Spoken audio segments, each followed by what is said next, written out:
Ia e mua I whatalo whatulava le pa ia malu I le suafa manu malo o Yesu Kiriso. Whaafutai le nei tu la fiafi ia pe o le tae ao fo I le tasi vaenga o le lalorangi. O maua mai o tātou whaasara launga le nei tu la o le aso. E vi ia pera lofa mareanga le leo le tua, a wa ia whai o mea sili o malava. O ia tai maila o tō soifua molo matu ni yola. E o mawhai o tātou whaatasia I lungo le ea I le whaasara launga. E Filifilia oe e le tua. Mua pe lava lali vi inga I matau sa, a wa ia whai o mea sili pe o le tātou masandi. Ia o le atua lava e mata mua, I mea lava tātou te whaia. O le nei lalo langi mali o langa lo tātou o no lanai, ia tātou te ave o le whaafitai ma le wha mua pe lava I le tua. pe ona si tia le prokalame sa afi o fai o ua mavai atu i se tula o sola. Ia o le taimile nei, ia o le tato prokalame masani i afiafi o asfaraile e Filifilia o e le Tuavao. Fea lava o e mau mai tato whaasala launga. Lungo sami ea lau ele ia po fea lava o mota ngase to ese ia po whane whai ngā ruenga fo. Ia po nuu fo ia po lawa. Se tu lau. Ia ki mai lau la au. Tato whaatasi le upo le tua le neitu la fiafi. Ia tato eva whaatasi ia po la fusi upo e mai le ngang pa ia mo i tato. Ia e whaatonu whalau inai i tato i tā pena i le vai aso lo momo mai. A o le neitu la e whawhero e pa ia ma mamaru le tunu o whai o le mafuta mai tupu mai o le atinu. Ia o alo ma whanau, ia whaaftai wo pa anga mamae, ia whaaftai le mafuta mai le tato Port Kalame. Lunga fo i o le Facebook ma le YouTube. Ia whaaftai tele lava i lo tuwa ngā lofa ma le anga le lei. I le lango ina o a tato Port Kalame. I le ngata le nei Port Kalame, ia a o le vai aso a tua manu fuafuanga. O la sanga matawaru manga o le nei tu waso i le afiafi po le tai au le nai tu. Ia, tau nuu mare manuia i le lofa mare anga le leo le tua, mua peo le vi inga i a te ia. Ia, o le nei teimi o le tato pokalame masani e Filifilia oi e le tua. Ia, o ne ere se leo whapea se nganga vai foi, ia usi mai ala whafonga. O le pese o le ataini atu se vai ai o le tato mafutanga le nei tu la afiafi. Ia ona tātou tala noa lui nei mea la iti lava o lo tupu le nei atu nuu. Ia ona tātou a ngā ile tātou pokalame i le taimi o whātulanga. Ina o le taimi le nei, ia, sa moa le atu nuu pele mai ima o le lalolangi. Ia, usi mai lau whaafonga.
Ia, malo whawhtai te le lava le tatou au mafuta le nei tu la fiafi. Ia matango fie foi upo la whai pese tā tatou wha longo longo ia. Ia le matango fie foi o whatunga. Ia le ngata i lea. Ia o upo o momoli mai le nei pese mo i tatou. E vi ia i pere tuare una alofa molo na ngare lei. O wa ia whai o me siri siri umalava mo i tatou. Ia e mo pe lava vi inga ia te ia. Mo sina tala pupu lava i le whama ia o whape whalto tele se o matua e ti ngata li ngari i le au mai so o le nei whama. Mana tua. Na ona fau tua pe lava. Ai o le whama i lava ia. E sau lava le whama ia. E a fia o mai rito o tele o tātou. Luas fu mare ono percentage increase o le toi aru lungo whainu mero tangata mamai tonu o whalmai Amerika. O New York le taimi le nei ua amata ona tā pena le nei stete. Ina ia toe fau whapea e toe tāpunia pe whai tapu. Ina ia pui le toa tele o le mamalu o le stete. Ua nga i runga fo inu mero le New Yorka. O le tūlanga o lo ia i le whaama i le taimi le nei Samoa. Aua tātou te tū mamaina. E le mai loa i tātou le tele o variance o lo o mai. Pe whailo tui o mai e ona pui ai oe. E mo i e te awhaina ai. Ia ai e miti lavaro wa whaina. O te mori mawina le tūlanga i le talafa pe o le mātunga ruenga. Ia e tele fo iniso tangata ua maari liu i le whamai. Ia o i la tau fo i le whapea i lea o ngāri tui ia te i la tau. Ia o tangata e marorosi. Mana tua le tātou vai i le whane i le fo i le whamai i le temile nei. Wa mata o nā tāta mai le onga tele la i titi ale maini o le sau ale whamai le nei. E ta amilo i le lalolangi atoa. Ia o na amata le o na pispisi ai marito o tele o le tangata. Ia o lo soi fuai i le lalolangi nei. O ne ilo le fesi le whapea. O le ala se me tau o na whai e tātou e pui ai lo tātou soi fua. Pui pe alo soi fua. Pui whai pe lava la puni folinga. E tele mei o whaatanga ine te tono Amerika, ma whaina o tanga te tāwha whau, o whale o loa, ioe, matango fia lei me uma. A o ia te oe lava re tō wha mari whautanga. Pe o uma na whai o tui, e ta tau pe lava o na whai lo tui, o na whai le pupuni fōlinga. Wha ma māre le o lima. Tau si pe le vā. E le mai loa e tātou, le aunga o le sau le nei variance fo, o le maua lava. Le maua lava le variance fo, le sau nei fafo le fa le tono e New York. O le masalonga o iei whapea, e sau mai i Engilani. Ia, e le se teira po se whamawanga le lei atu ato nam ta upu. O no lo tau sa ili foi po lea fu ili vai fo, o le aiai le atulanga. Ai o le tala fia mo le whanau, ia o ai le lato pusta le temile nei. Ia o le amata o na whaongaina, ia e tamaiti nei a pui ai lo lato soifua. O awa onga le tero temi nei, ia pe o na lau sida fia to o tele foi mātua. Wa lato ilo, ia o nese fo i o le whanau, ia e le a onga ona o le whamai. O ngā ruenga i le temile nei, ma le ai mese lava le temile nei le oso mai o le whamai lea ma le susu ia i o le tau. Pe ua sau e maritama foi leo fulu e amata ona ti ngar wha i o le tangata. Ona ti ngar o le wha i, ona ni niva le mare ulu. Ni niva le mare ulu. Ona vai le pe ti ngā atu ai le tino o le tangata. O le fautuanga lava le tātou porkalame. E a wha ina pe tātou, ai a maua o ia symptoms atu, e le lei lava ona asiaki. Ma wha ai loa le lei, e le o a fia oe i le wha mai lea. Wa ese fo i vaenga o le siaki inga o le tangata le teimile nei, wa amata fo i ona atama mai le tele o fo mai, i le tautong fiti o le nei wha mai. A ia mana tua le lei. Aua nei wha apea ua tatala le tele o me, ona sa o loto i leo i tātou. O le teimile nei su enga i whanongo i tana tono fo mai. E le mai loa po o awhea. E mau ai se malo longa le leia le lalolangi. Mai i le wha mai le nei. On tato nofo le mafo fau wha pe oisole. Mata utia fo le nei wha mai. Mata utia fo. A o le mori mauna le tele o fo mai ma au scientist. E le mai loa e tātou po a whea e o mai. I o wheni me e o mātu le virus, sau le virus, sau le virus. O le mafua angar whinga tā tiro le mata upu lea.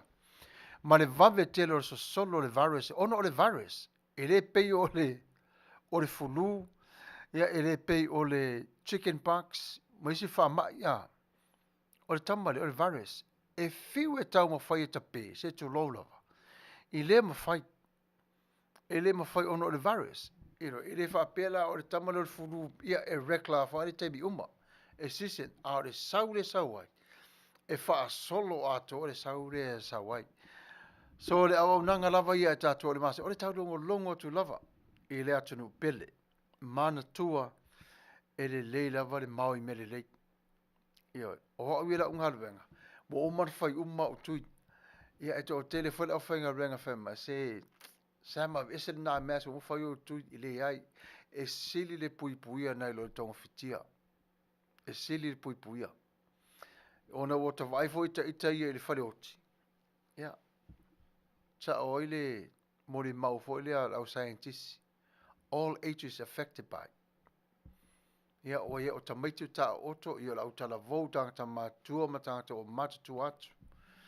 Ia e avatu la ia e longo fia lava tangata mai liu le wha mai de nei. Lala na e whautua toa le pa ia mal mamalo le atanu. Ia a wha pefo whanau longo Samoa. A oto te tu mamaina. A oto te whape wa pepi i tui o na whape le ia wale leila le oa mawaf sosoani. Moni mawaf sosoani.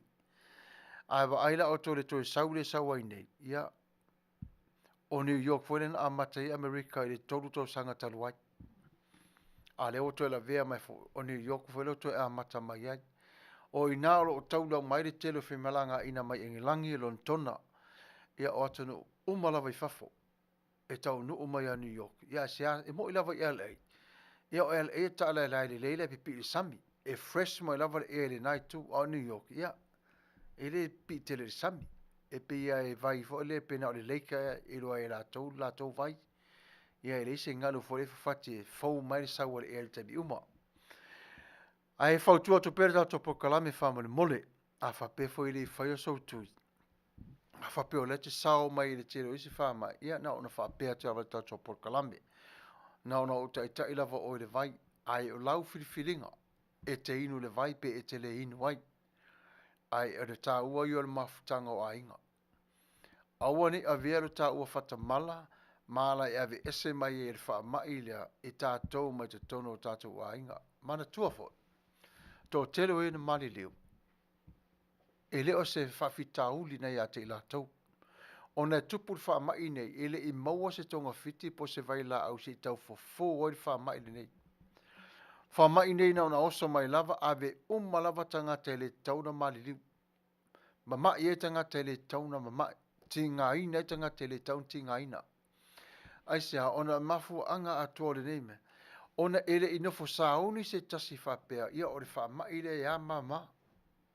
Peila o le ala le nā e whautua le tato pokalame. Whamole mole fo e. Ia, toi ta ngā i le lei. Ta ngā i le lei whailo tui. E le ese fo i le virus e sau nei. E ese fo, ia toi mafo whau atu fo le sau influenza le muri mai tua. Ia o peo le a tili e fo i ana matua i tele mai le vevesi o whamai.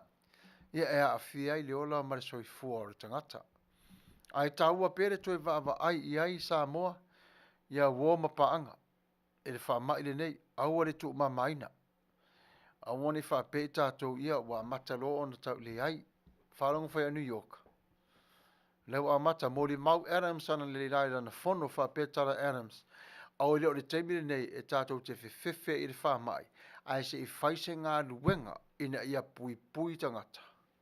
Ai le o atu e whai o lato ngā luenga. Ma nei la manato le meia, whai pule.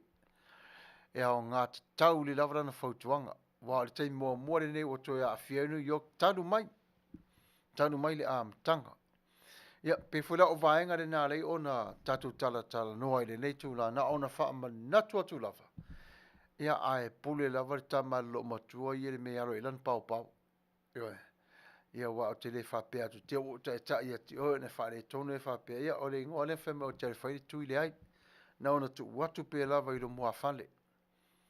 E pule lava oe, ai o le mea ta tau o na fai, i lau lava fa tau. Ia o le tato, tala le titi na re netu la fiafi waile, umi fuisi tato na fuanga i le netu la, o na e totuangia fo i moa tai au. Ai taro sia, ia toi li liu alo tua, ia tato mafo fau le lei, e toi tanga i le wha mai malona toi o mai, ia ma le telefo o mea o lo o a whai nai. O le tala i tamaiti, telefo i tamaiti o to se lau ma le lima tamaiti Amerika. Ma li liu, i le lua man afa vai aso. No, sorry, i le lua man afa masina. Taru taru e le wha mai le o le tau su e lava po le ale mafuanga o le a se tau fo forward ni wha mai. O le wha mai le maua tamaiti e le lua tau sanga nga ilunga. O le wha matalanga wha pea. E a fia le lalo whaiva o tamaititi polo ngutu. O na sao le mama. E le sao le mama. Ai aru sao lava i le ate po le liva. Ia, o le nare tasi na vaenga o lo tau sa ili po le ale fo. O le ale fo mo na i tamaiti le taimi le nei. Ia, e tele na o mea na o lo tupu le nei taimi. O le si vaenga le tātou te vava ai ai, ia wa mata o na sioki. O matua sioki ale formula. E to tonu o Amerika. O le mafu anga i fasili fa pe ai se a ua sioki ai le telo le formula. Ah. O le mafu fau lava la Alopopo lo fa pe e te tau o na susu le tinara tama. Moni ma fa maoni ai manatua e se fo le la tova ai le tasi tu. E yei le tasi tina i le susua o na susu se tu lo lava. E fa susu e le tamaititi. E ese uma lava te telo puta o tamaiti. O le sta mai titi le titi le puta o le se tele le puta. Lona winga. E te tau na mana o mia le tele o susu tina e susu waita mai titi le tele le tino. Lai titi le tino. O le taimi le reporte whapea a tonu e tolu masina. Ua toi a toa mai te tonu formula ta mai te tonu e whata wine whaloro. Taimi nei. O lai whatau. Ai a tato wawa aie. Ua matua sioki whasolo atoa. Ta alofa lai tamaiti. Ia o fea lao le atua i nei au au toto. Le nutrition e mana o mia e lato. O wai le whapea e whanau mata mai titi so o na palu le tangata matua le susu e tuu iai. E le whapea whanau mai na tuu le susu le povi. E le tarafe ngai male immune system o tamai titi e ese. E mana o mia lava le susu e pā leni le lei. Malon tino. O le si vaenga le ua tupu tere i le mata upu le i le formula na tamaiti. Ia tangata fo ia sa la tu whaataua le formula i lunga online. O le mafu anga o le mata upu le nei. E i tangata fo ia sa la tu o kaina le susu e taua li enfamil. Which is, o le susu le na e tauna susu ai le la tu wapepe. E sau le leipo i enfamil, a so i mio le ton. Lowe, e sua ma lia le formula le ton.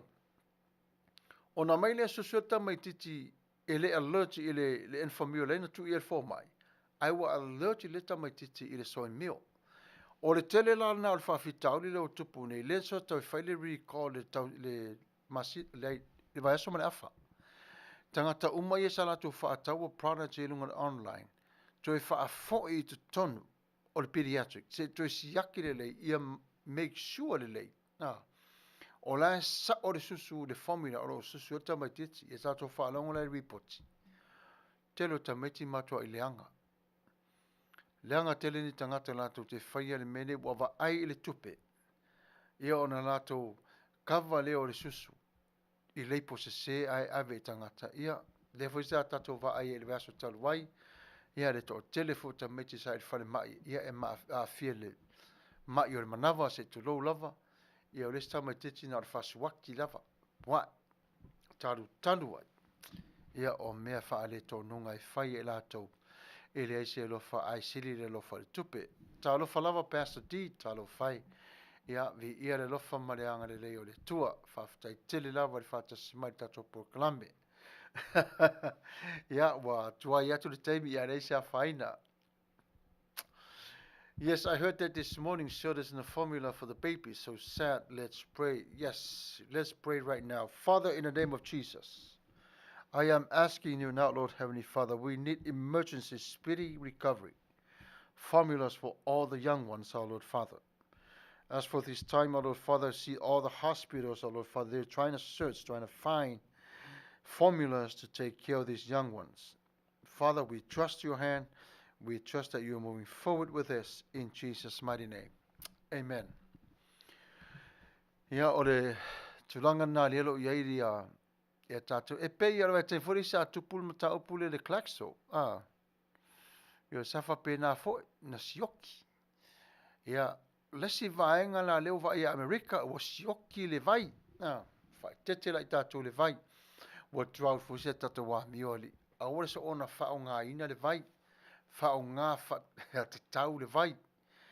A ore fa me folio la tula tu ta vale lu mal fale a ki e le vai fulu le house Ia nei vaenga na. Ia e pule lava oi al fautuanga ia le tatu porkalame. Ia wa trau fu tatu se tatu wa mioli nei vai tau wa sioki le vai. Le i tele se timu sa fa be sa tali iai. Ia o lesi tu o tulanga le mata opu ia ai ala tu i le fale o lo se tu lolo ngutu mane afi. Wale mawale blank anchors wale te fia tau samie. Fale tau maftanga. Ona ena fole me fesili fapea. So le wata fiu le tu fa tau fa spovi le wale tu mawale fa spovi. O pork chops fo sa mana ia te tele malololo ma fefeu. A le mele wene wa se a ye va inga ne lua. Tali o sioki le pu a United States e fa pena fo le povi black anchors. Ia wa mata o sioki le ia va inga ne lua. Tala pu la sa matu lunga Spokane. Se ili fa moenga atua le city atua e tolu ala to pua e vili fo le luma le anga no fa samo o le la to na fa lalo. Ia matu te taunu ele i o le fofuanga. Ona o sa sauno le mayor. Wa matu e sioki lava le pua ai lunga i Washington de. Sioki. Ia mata ule fo. Ai va ai fo ia California. Ua tai tutusa le lei lava. Wa sioki tele me ai wa sioki. Ele ana o sioki le tele me ai. O le tama fai fo o la tau e lunga e tau ta fiofi le whaingo me ai. Tama fai la tau e va aipo la se tu langa le la tau te tama fai e control le human nature a tau le lalolangi. Fa pe feo na la tau a ai, fa pe feo na whai o ngā luenga mana tua. A va ai e ta tau ia le fafo le lalo. E te tau o nga lua e pe lava tangata ia so uma e fa tau nu. E fa tau nu i le mata upure nei i le whaingo mea ai. Whaingo mea ai. O le mele wo ye nei. O sioki o sioki le povi e tātou, sioki mal mei tua alo. A tasi nei o mea ola se tu lava. Ola o tele e tau samia o tele o tangata. Ia, o le lato fui excuse ia wa whao ngā fui lato wha mai ma wale povi, wha mai ma wale pua. Ia manatua. Ia o tala nā mai le vavau. Tala nā mai le vavau. Ai o le tūlanga le nā wa iei, ai wa ai fwoi i le tau o mea ai matatonu o Amerika le teimi nei, ua matua i skyrockets a tō leo a meirunga. O lai tau, lai whaire tū unga le sai mingi ma le supo. Po ai e te lera na tau ari lunga, whapena fwoi pensini. Swau, o mea umalawa tonu le tunu nei. Ua aluanga i lunga le tele o tau le si inga o le tau manatua. E tala whē ngai la ia Amerika le si inga o la tau wā tau ono lai manufacture la tau mea. Se te lau. A o tunu la i se la tau manufacture. I le au ngana i eile mele i le si i rungo tau whātaita inga. E tunu lea. Kuam. Mana tua kuam e siasa e si manufacture. E supply e tu e Amerika la tau wa o lalo territory e la tau. E le mawhai la tau na tūto tasi o naola i mta upu i ane le se la tau manufacture. A wha moe fo i la ia to i lau le la tau udu. E whai fuata mea ai ale Pasifika. O le ala le nai e se eri to tō le typical weather, ma le wena le tātou ni Amerika. Ma tunu i fafo. Le te taina tusa e tele seasonal, e moe tolu seasonal. Ia ai tele mea ai ora ese ilona ia lava vai tau. Amerika le taimi nei vaila le sawa pakeka le sawa i wa mai taimi nei o pakeka. Tato whaalongo la mele tupu pakeka. Sioki. Fela sol pakeka Amerika. Canada, ma Mexico. Tua ioti ase tato wa mio. E taru ai. Taru ai ase se mai lava whai unga ilunga. E whapena fu ona matua ioti a tole climate a tole o la whaingaruenga. E le whaina sel na tala. Ono o lae fua mai lunga le tau a toa mea umama la fonga titoni. E fua mai lalo i la tau po tātou e ngare lua atu i lalo. Tala wharitina i a Papa Loloa Mary Collins, whaawhiroa i atu i lau sunga Pastor Samuelu Matafeo, whaapele a whionga i le whaatona sunga tu lepa whaafetai sua. Manuia le tautua renei a fiafi and God bless i a whaafetai whea te oritina le mafuta mai le tātou Port Kalame. Ia, vi ia le tuara na lofa marunanga lei. O le vaingala le na o lo vai le to o tele o tangate Amerika.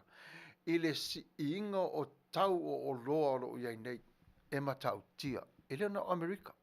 E awhia o mare lalolangi atoa. Awhia o mare lalolangi atoa. A vai tātou lea whai o le tupe a Kenesia Amerika le iai. Amerika.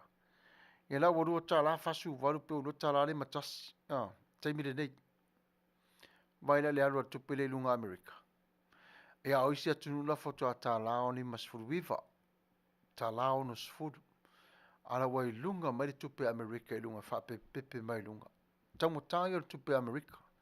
E au ngāra le ari fafu. Ai le au ngāra sau fafu i tonu i. A whateta inga le tala. A ave o le tupe lo ai ngai sā mo whata inga Manuia. Ai ala fo mai sa mo tonu i le ftau e tinga ina sa sa mo tonu i tato te vava ai uma lava i mea nei ona e toi fotua i ere tato vava ai i le o langa ma me o tupu ai tato toi vava ai i le amatanga mai o le nei lano langi ma me o tupu ai ma le tinga ina o le tangata i me o tupu ai tonu o le nei lano langi ai maise lava, pe a whaia e le tangata, o se mea e ti ngā ai o le tangata. Pe o le vainga ngana o le tau tai e le tatou pokalame, le tatou e Filifilia o e le tua le netu la fiafi. Ina ia maua e tatou se mana ma anga atua lava, pe e se ale winga o le upo le atua mo i tatou masona o ngā mo i tatou le netu la fiafi. Ea e whaafelo atua i wopa anga lunga li YouTube, whaafetai lava le mafuta mai, al teimiri nei, ia se tāsu tato pesere tasi. Ia ana tu e whaawa wina ile o tato whaasara launga ma tato pokala me pei ona masani ai, o se mai ala o whaafonga.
Ia whawhtai tele lava i le rofa mareanga lei o le atua lo tātou tama. Ia wauria mai le nei tū lai tātou Port Kalame. Ia o le tintala lai titi a le mata upu le Monkey Parks. Le Monkey Parks le saunei. Ia wa o mātu le moa leo sauru manki. Ia e fofo ia i tātou. Le tamu whawai tātou Port Kalame. Ia atonu o isi taimi o le neiva iaso. Ia ato atua atu se whaamramla maanga po teira atua ia ana iuso matua whawhine. O le ala atu tamua mai le asunga fua se o mai fo ili nei aso le vai aso fau. Ia uharu fo mana atua ia leo so ni whaamai e tono Amerika. Bua le mai loa se whaamai o mai nei atunu. Ia le Monkey Parks virus le alu nei.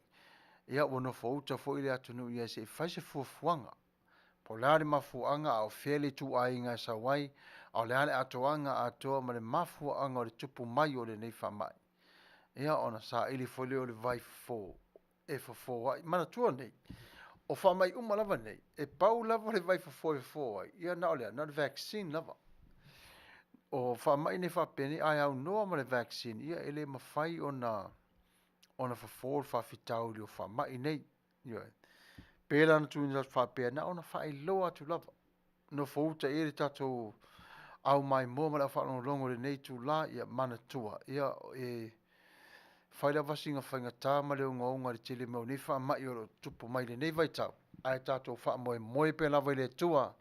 A wā o ia o lo o sila fia mea umalava. Wha malo lava pala. Kalei wati. Ia malo mori por kalame matango fia. Mana ia whanau longo atu. Ala whātu mai Melbourne, Australia. Manuia le por kalame. Ia whaafutai tele lava. Ia vi ia le tua Manuia lava o tō umalava. Le lawa tatou whaalongo I meoro to tupu le raro langi le nei. Ai masi foi la to tonu Amerika. E mana tua foi la. E iei mea ia o ti ngā iei tatou ona o leo langa le nei. Life is painful. That's what we're going to talk about tonight. Life is painful. Its unique challenges, difficulties, bumps, and bruises can leave us lost and drowning in their wake. But Jesus said, in this world you will have tribulations. He did not say we might have troubles and difficulties, but we will. In the Bible declares that God offers spiritual principles for facing such time and pain and hurts with a biblical perspective. Love and happiness are on the other side if we learn how to walk through the hurt with both peace and joy. It's not that easy. But if we continue to believe the Word of God, that's where our faith and hope settles. We can make it. So the first thing I want to talk to you is this. Coming to the Comforter. Coming to the Comforter. Life can be painful, like I mentioned earlier. Life hurts, unfair, you name it. Life can come with a unique challenge and difficulty and all these things, all these above, and all the things that can bring you down, and all the things that will hurt you. But even relationships sometimes turn sour. Careers can feel more like doing time than living your life. You most lose your loved one, because of illness. And sometimes you break up with your friends because of disagreement. And sometimes you don't like the other person because of their color. And sometimes this disagreement can easily break away a wonderful relationship has been built for so long. Why is that? Because life is painful. E amo mai tātou ti ngā nei. Ai whai mai whamalasi au mo tātou lea whiawhire nei. A whio mai I le whaamawhanwhananga. A whio mai I le whaamawhanwhananga. E mawhai ona ti ngā reo langa re nei. E ti ngā tele reo langa. E mawhai ono o mai reo langa I le lui tau maritulanga ese. Whainga tā. Onga. Ma manua e te leiloa. Ma wha le tonu wailo soifua. Malo une yola. A tonu o se mala e tupu pia lava. E mawhai ono o mai ai I isi whawhi tauli. E yona tu atu e awhiari soifua maloloina. O re tangata. O mawhtanga fo i niso taimi ua o le leanga. Ua vala. Ua femisai. O ngā ruenga e mawhai o na siri atu le ngona e pei o le whai o le taimi, nai lo o le ola I lo wolanga. Ua tele le taimi o tātou tuu I le ngā ruenga, ai wala I titi le taimi e tuu I tonu o lo tātou wala. A tonu fo I to e sea mai se tase pele I a te oi. E a fia fo I leo o tō tonga I le tinga, o na a vea fo I lea ma mai tu mau I a te oi, o le manatu, mariti ngā o le mafutanga e motusia. We all experience hurts in our lives. But times after times, thank God the Holy Spirit is with us. Maybe tonight you don't have the Holy Spirit with you, in you, to help you, to comfort you every day of your life. But the most thing that we need to look at tonight, this is all happened because of the fall, because of sin. And these are the things that it came with it. It's just like virus. Sin is virus. It spread out to all human race. e a afia o mai lava tangata soifua i le angsala. E whanau mai wa leva ona afia. So what does it mean is life does hurt.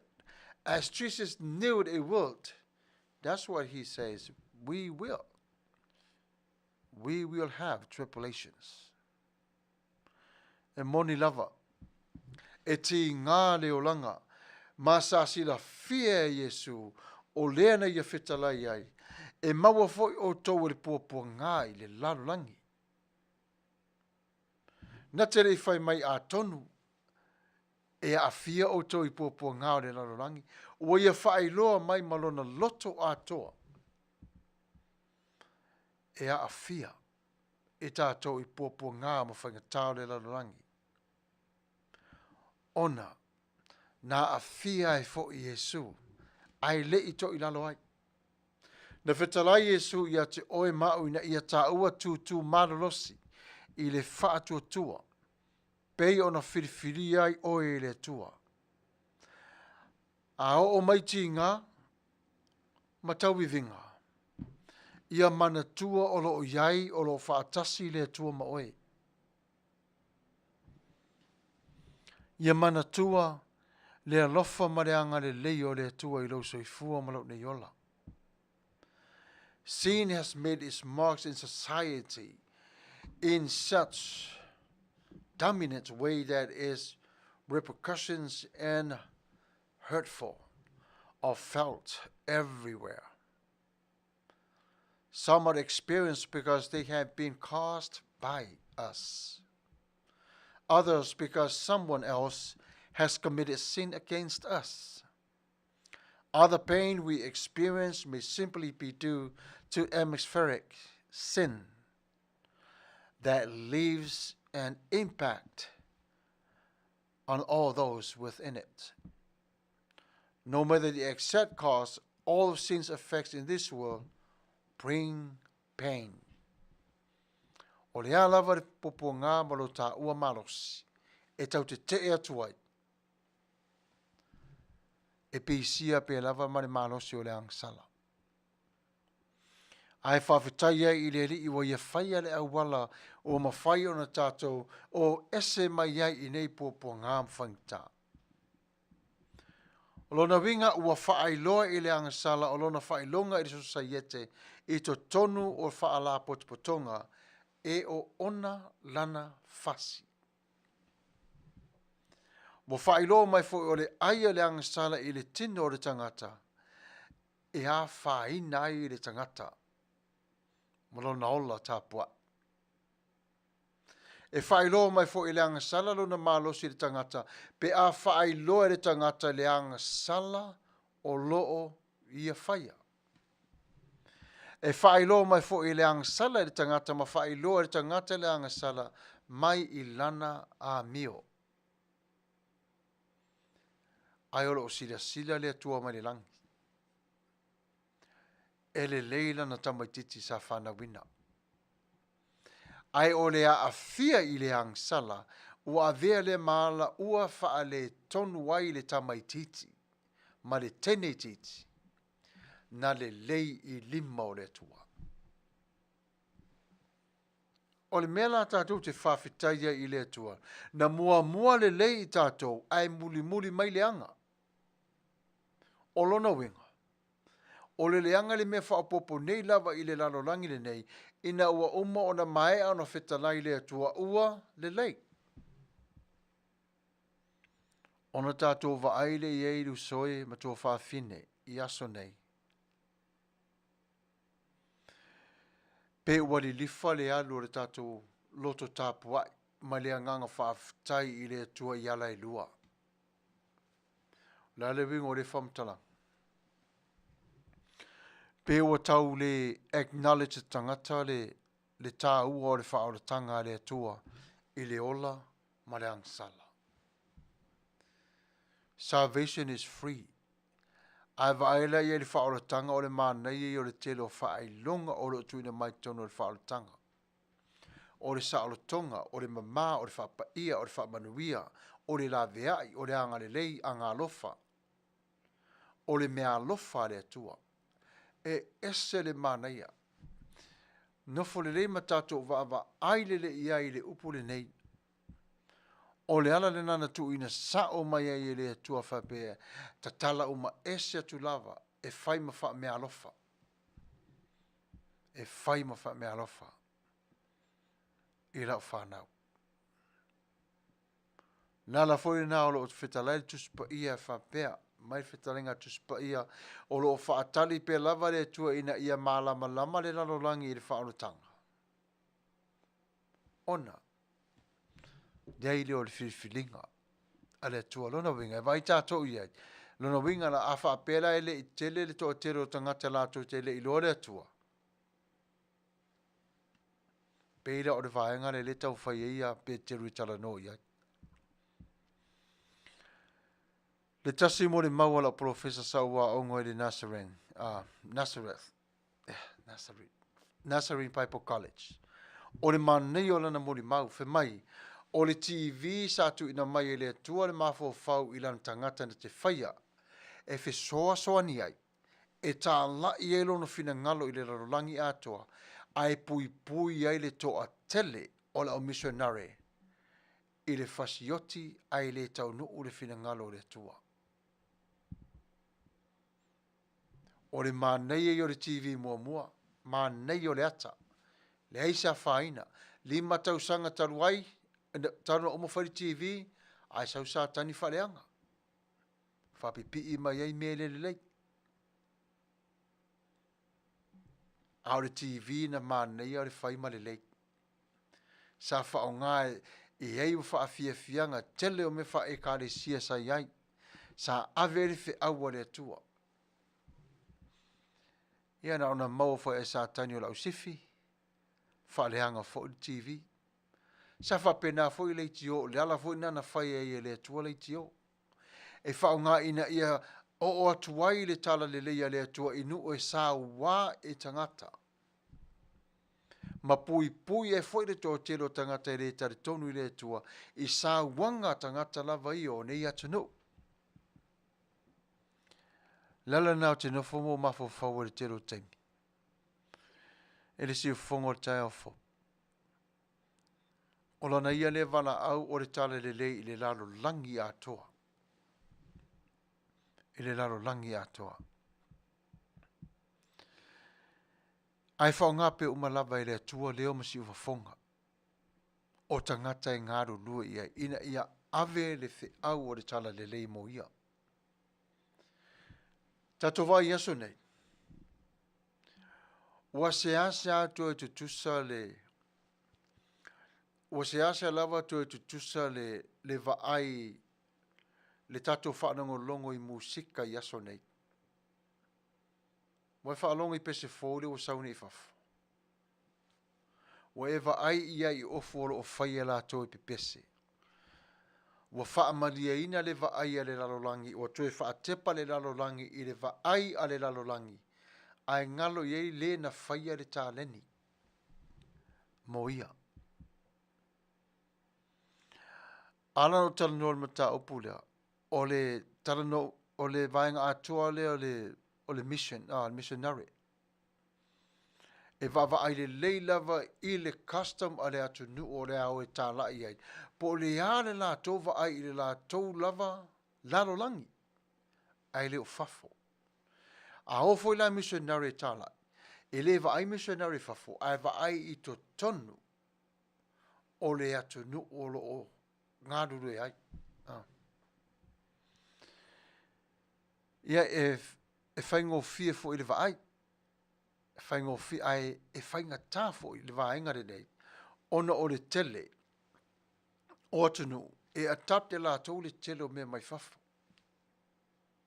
Ona mai le tu i to tonu, ia ona matua i masofa atua i lea o le mea tau ona le lea i la tau whate ta inga Israelu. Le lei lava Israelu na ona manao lava Israelu e apatu i whafo, e nā tātou te loa. E au mai e le whitau i marifina ngalo o le atua. Lala le nai whai mai. Le lalo langi le nei. E o lava i tangata ua whati ngā i le tasi o tangata. Pe o le tasi na o le fasi ero iai nei. A o le tūlanga ia I musika ma tatou ai I movies I aso nei. Ua le to e fitawi pe o aso ia. Ua le to e anga tonu I la to e tus tusia. Ai ua tusi e le vai ina ia faa malie le lalolangi. Pa o le mele tusi ai. Pa wana mele tusi ai. Ia e taro sia Samoa. Aua, ne o tatou pipi I ai. Le skaili le o latu nei. Vai le skaili le sa o isi amani. E mata utia le sa o isi amani. Ta alofa. Telo pese fasi amani a tatou malamalama iai. O le vi inga lava le taimi na faa le tonu tangata o le tua 1 miliona ina fioti. Faa teita inga o le fōlinga o tangata ma mea oma lava o iai. Ea, o nai wha masino ai le tua. Ai ono o lea e vai e I tātou.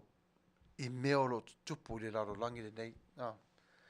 Ia, talofa lava, seo pepe afualo talofa. Malo ses. Ia, pastor. Anga sala o mata. Ile o titilo ati. Malo mati. Ia, malo lava ses. Talofa iso. Ia, di suru vale. Malo pastor. Yeah, the churches allow it. There's no teaching, no Bible studies, no prayer meetings. Even Christians have, compromised. Was up a swim me uma. Yeah, what's that? Wow. Walu fasolo atori tatori. Na matala noa a solo pokalame. E eisi o bole leila vai mamona. A matala nore masia o lo fai satala. E tele foi mei o te whaalongo iai le tala inga le uso, le mesa iai, I le Manuia. Ai tasi lewa le mere o misia tamatiti lea. O lona whaalo alo. Le mawhaina misi tamatiti le whaalo alo. Whemaila na ia moli mau, le tangata o le atua e te taupe lava ona iai le whaalo alo.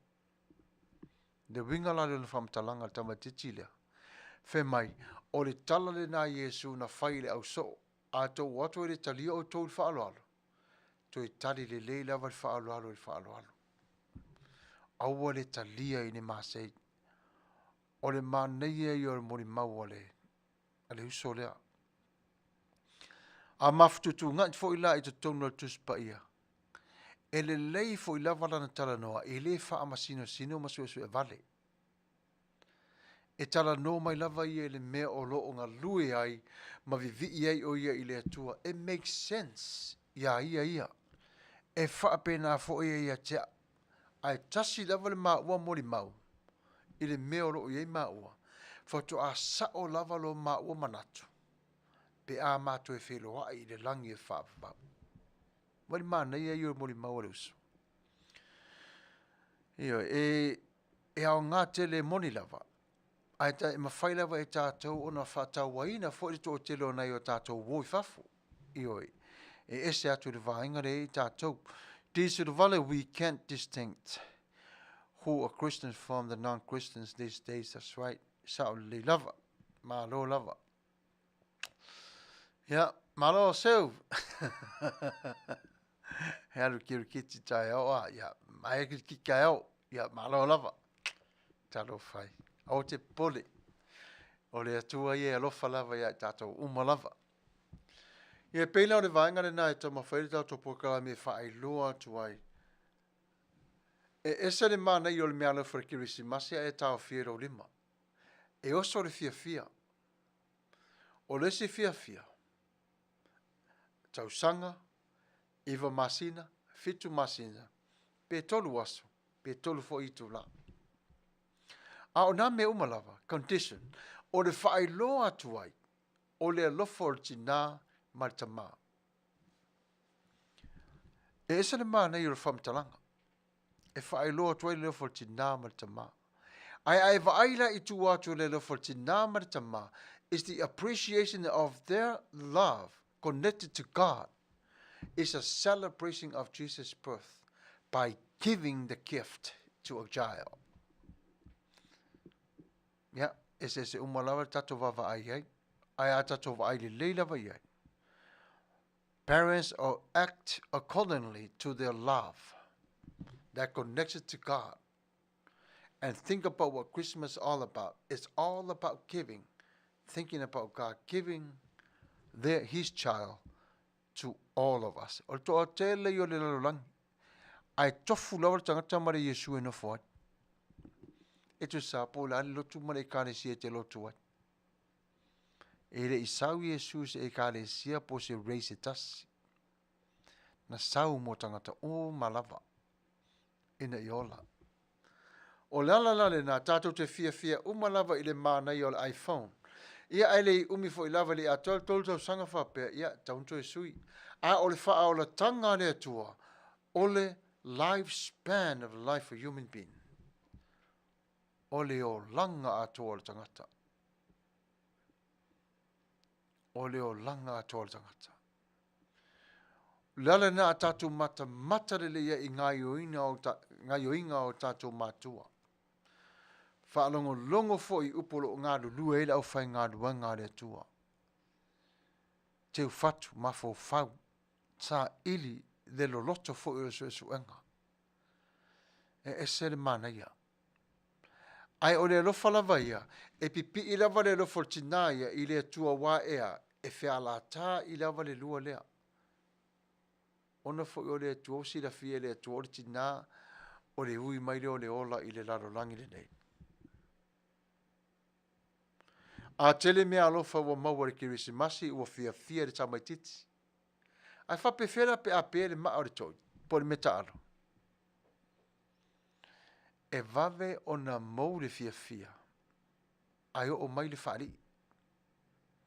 O na uma le whaali. Ai o su mai marita.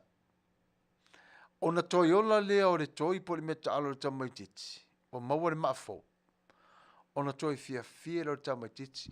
A wale toi mawhai e le tamaititi, ona toi so o le fia nei mua. Ma le fia lo na lua le o tamawhai toi tu whatas. Le ala le na. E tasi e le fuafuanga le atua i le soifuanga atua o le o langa o le tangata soifua. O Yesu mai le amatanga. O Yesu fo i lava i le ngata anga. Ina ia o lai o le tangata. Awa tātou te whapea e ngata mai le malosi o le tātou wa ai i le taimini nei ona o le ola le ai. Tātou sa ili pe te tonu.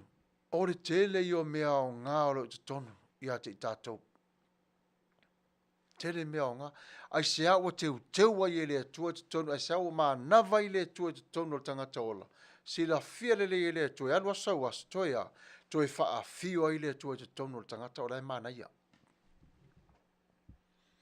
Lana na mana vai le atua na whai e le atua le tangata. Ina ia saule nganga o le atua re nofo te tonu. O lai ato o tua o malava mea whale na whau ai e le atua le whale lea. E tu sa pe pisia apa ia pe pala i vivi le ai lang sala. Ai olo o iai lava te tonu me tau na whai e le atua le tangata. Ato o toa le lei. Lana na asaule nganga pa ia nofo tanga sala pe a tope nei Yesu le toto. Le o mi lava. Na ne vala awa ya Yesu fa mole. I acknowledge I'm a sinner. I need to have this relationship with you. I need to know you. Would you please accept my asking for forgiveness? My Yesu, forgive you. Come. E la tama foi le tala al patele. Mai to rua tanga na o le fele. El fa o tanga. Ala tu si tama tu fe mai Yesu fa mangala wang sala. Mai Yesu sau. Ala tu si fa mai Yesu e fa mangala wang sala. Sau. Ele yo o tu luma fe mertala tau le mo. Ai o te mana o lavana oi. A fe mertala tau le no lua. Yesu e o te mana o ia te oe ma le angang pa ia. Ma lo fie loa o le tua. O le moli mau se o pātele lo falangi o maliu e whapea. Mafua anga o le tala lea. Lea tala no a Iesu me ta o le lekuam. Tangata foile e tu iri si vai, tu iri si vai. E le ato o le whaolutanga o le tangata e la tu whapea Iesu e na oi lava. Whapea whena e misier whapa ia ngā le nganga pa ia ma le whapa te soina le nganga pa ia. I lo ora, e mana o mia e oi le nganga pa ia. E mana o mia i lo tatu ni yola. O le taimire ne, e se iwa vai fo le tato pokalame, ia wha malol mafuta mai le tato pokalame. Wha whataire ko meni, mane e tele ia comments e le neito la fiafi. Ia, taimire ne, ia, se toi tatu tato peseletas. Se iwa vai fo le tato pokalame, ia, ona toi wha wawina le, ia, usimai alau wha fonga.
Fire.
Ia whaftai mana ia pese, ia vi ia le tualo na lofa malo na ngane lei whaftai fo umo de taleni. A o turi na loa pe lava le tato mata upu le neito la life is painful. A iela le mana tu vole whape e tato le e whaingo fie le o langa le nei, o lana winga, ua misia umai tato. Le maneia o le mana o le atua i le sava linga i taimi o popua ngā ma whaingta. E tofu lava le ti ngā ma le ngā luenga le ngang pa ia, i leo tātou soifua, ma lo tātou ni yola. Fe mare mori maua le tasta ngā tapoto lava na whase sei na, life is easy, it's not that hard. I can manage to do things every single day of my life. Really? That's what he said. But nevertheless, one thing he lacked on, it was to trust God. When sickness arose, attacked him, he realized there is something in the power of God that can heal him. Mo manatu lava ielo na ia lava iloa, ai wangalo ia te ia, leo langa le nei. E mana o mia le atua, fe mai tu spa ia, we have to inquire God in everything that we do accordingly to his will. Le tau le ala le marona malosi. Le sa ire matala foi le fa pe tu spa ia. Usoi. Wa mana o le tua lo wanganga le ponei. Wa mana o ye le tua. E leo se tala e whawhewhe, leo se tala e tau whamatau. Ai o le tala tātou te wawa ai le iai. I le nātura le si o manga o le tangata soifua. I'm telling you what works and what does not work. Addressing it from my experiences. You as well too. You experience so many difficulties in your life. I le whaingo fia fo i le ala mai i le tai au e no fo le mkuka. E le whaingo fia fo i le ala mai le tai au are whainga aruenga. E whainga tā umalava le ala mai o le tangata i le aso ma le aso. E fia e eile mea e alu e whai. Ai iai lava le manatu fo le whapea e le nei fo i aso. Tuaina manava se toi fo i le whale. E peo le whainga le nā le mata upu le a mai to face life difficulties with dignity, we have to be aligned with God all day long. Because otherwise, to come out on the other side with grace is one of our greatest challenges we are giving on this earth. E le taimi fo ile tātou te vaire lo fatu no le tua ngalo. E le taimi fo ile alu ina i tātou le lo fatu no le tua. Wale whienga nue fo tangata. Ele o le ala ele nā o lo tu umai e le tua whape. E sa ili le tua i le whaatua tua o lona tali i polo na fine. Uwailo e le tua, lo whaatua tua. E le tua lo atu le tua e te tau whaaso so pe te whainisi me lo whaatua tua. Mai e sa ili i ai le tua. I le whaatua tua o le fine. Po o le atali. Po le tangata ua whaoratia. Ona ile mafuanga i ona sa ili ai le tua. Ina ia whao ngā mai e tangata le ngā luenga mai te tonu o na whaatua tua. E whaatau nuu mamomoli ai le whi aua le tua. I le nā aso mo tangata. Tarua i nei lava. Na ona a matala o te talo le umi lava e a mene a upui sai te tonu le tuai. A whapela oro e si la fia se a inga oro o tau nuu mai i le whale i le whanua tanu. E le o iai se whaife au po o se pātele po o wailava. E na te whatau nuina le whale la o singa o le o maliu. Ai e whina ngalo ia te au, o lea o te awa noa. A o le po ari o le au, sa o tā pena ia e whape a tonu lava o o manatu. I doubt myself. I say, maybe, I should need to be ready. But it was okay to go in with doubt. Sometimes doubt is good. It if appears to me the younger for the doubt, but for ya Toma. Doubt is Thomas. But what he did, he got the benefits of it. Jesus helped him to fulfill that doubt. But he turned that doubt to belief. Le winga lo from talanga. Umar te talo, ta pena ili po au ta pena talo tuatu le tua whainga luenga. E whapela na misi. E lua le leima liu na taunu umai. Ua leo mai whaife au. O lesi whaife au na vili mai whai mai ua ngalo ia te ia o nei e te whare lau singa o le ainga. O lesi whaife au wala au mai whai mai. Ia ua ngalo ia te o lote alu vacation. A whatu la whaife au. Ia whia u mai ala o whai ngā luenga fui. Ioi. A mana tuala. No ta talo le tua ina ua wala au wina la u mai lalo le office se wha se whaise ta talo mo le ainga. Le pepe. E ese le whaalongona o le tangata te whaia le maliu mo le pepe. Na le tangata matua. Which is, e tu tusa lavo tātou mali liu. Ai ese le langona lo whaalongona i le maliu o le tamati te pepe.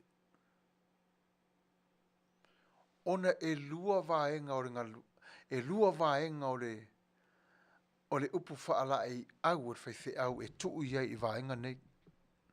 Maumua o le tamaiti te pepe. Na tele i loa se angsala. Tangata matua.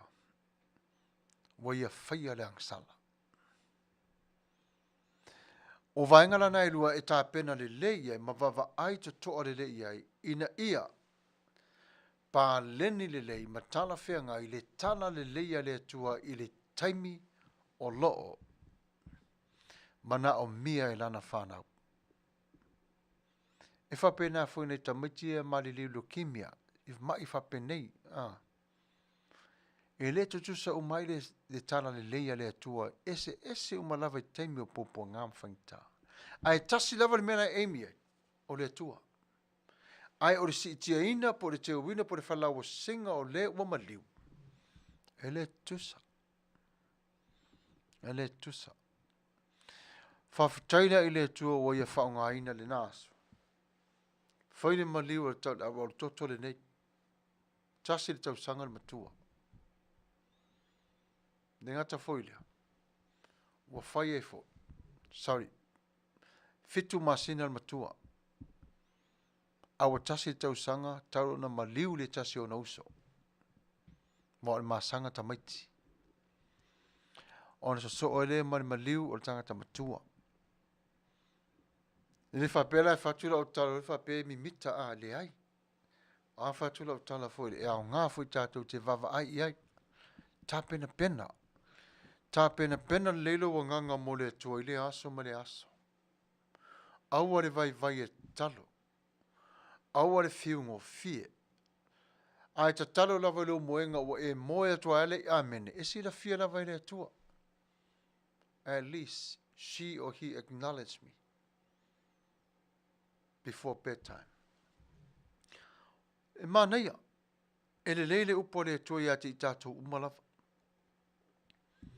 O le whetalainga Iesu ia te oi wa e mamai. O le upo Iesu na tu inatu ia te oisi wa whonga tae au fau. Pa anga umalava. Ua e mamai. O no le whetalinga le na Iesu na nao so. O upo Iesu o tu inatu ia auto, which is, I spoke these words to you. Those words to make you clean. Iwana le mana ia. O lona wingala. E te taula ona whaonga e tātou le lalo whaiva as a counselor of peace. Counselor of love. I do believe it's time for us to practice what love, what hope, what kind, you name it's all about. E taun tatu e whaasanga tasia e lava i le maunga. Le maunga lo e Manuia tatu wa aile lei i le atua maron whingalo.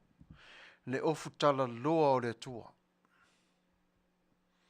Le ofu lo susulu mai ai is nothing about glow.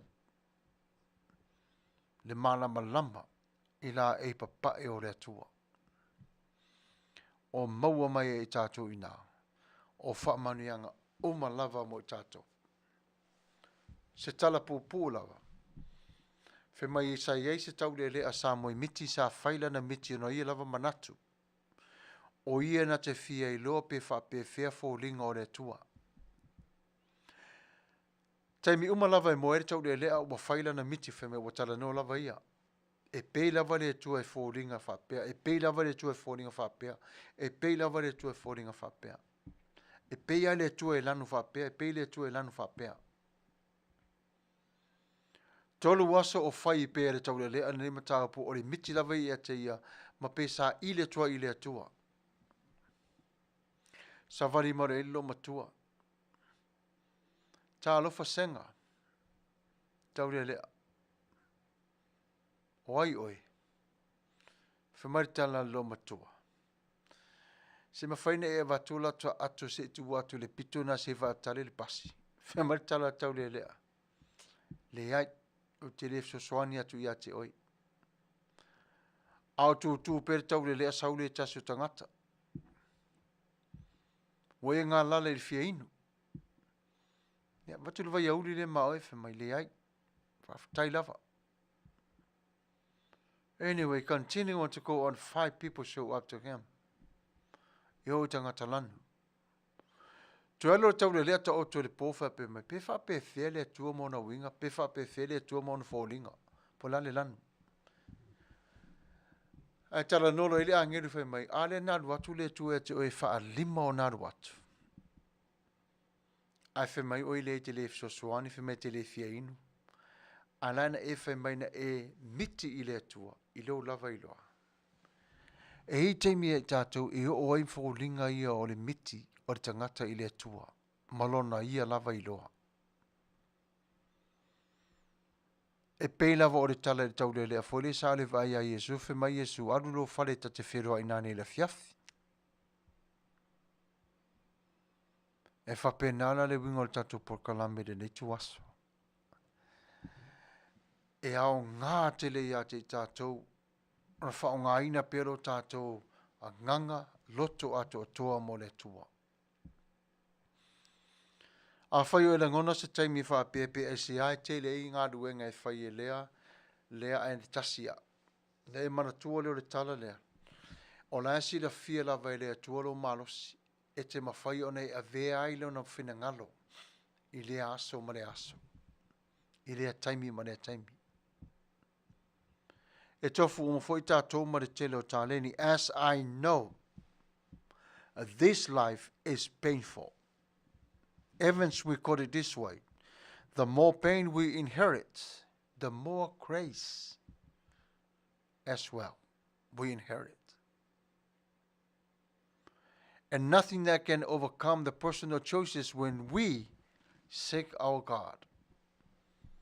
And then he continued to say, in this way, I want to give you some principal spirituals for you to live by. Understanding facing the pain, it will paint hurt in your life. Ai o le alofa ia, ma le angare lei, ma le ori mai le tua. Fe mai e tu mau pia lava, e whaapawau lava.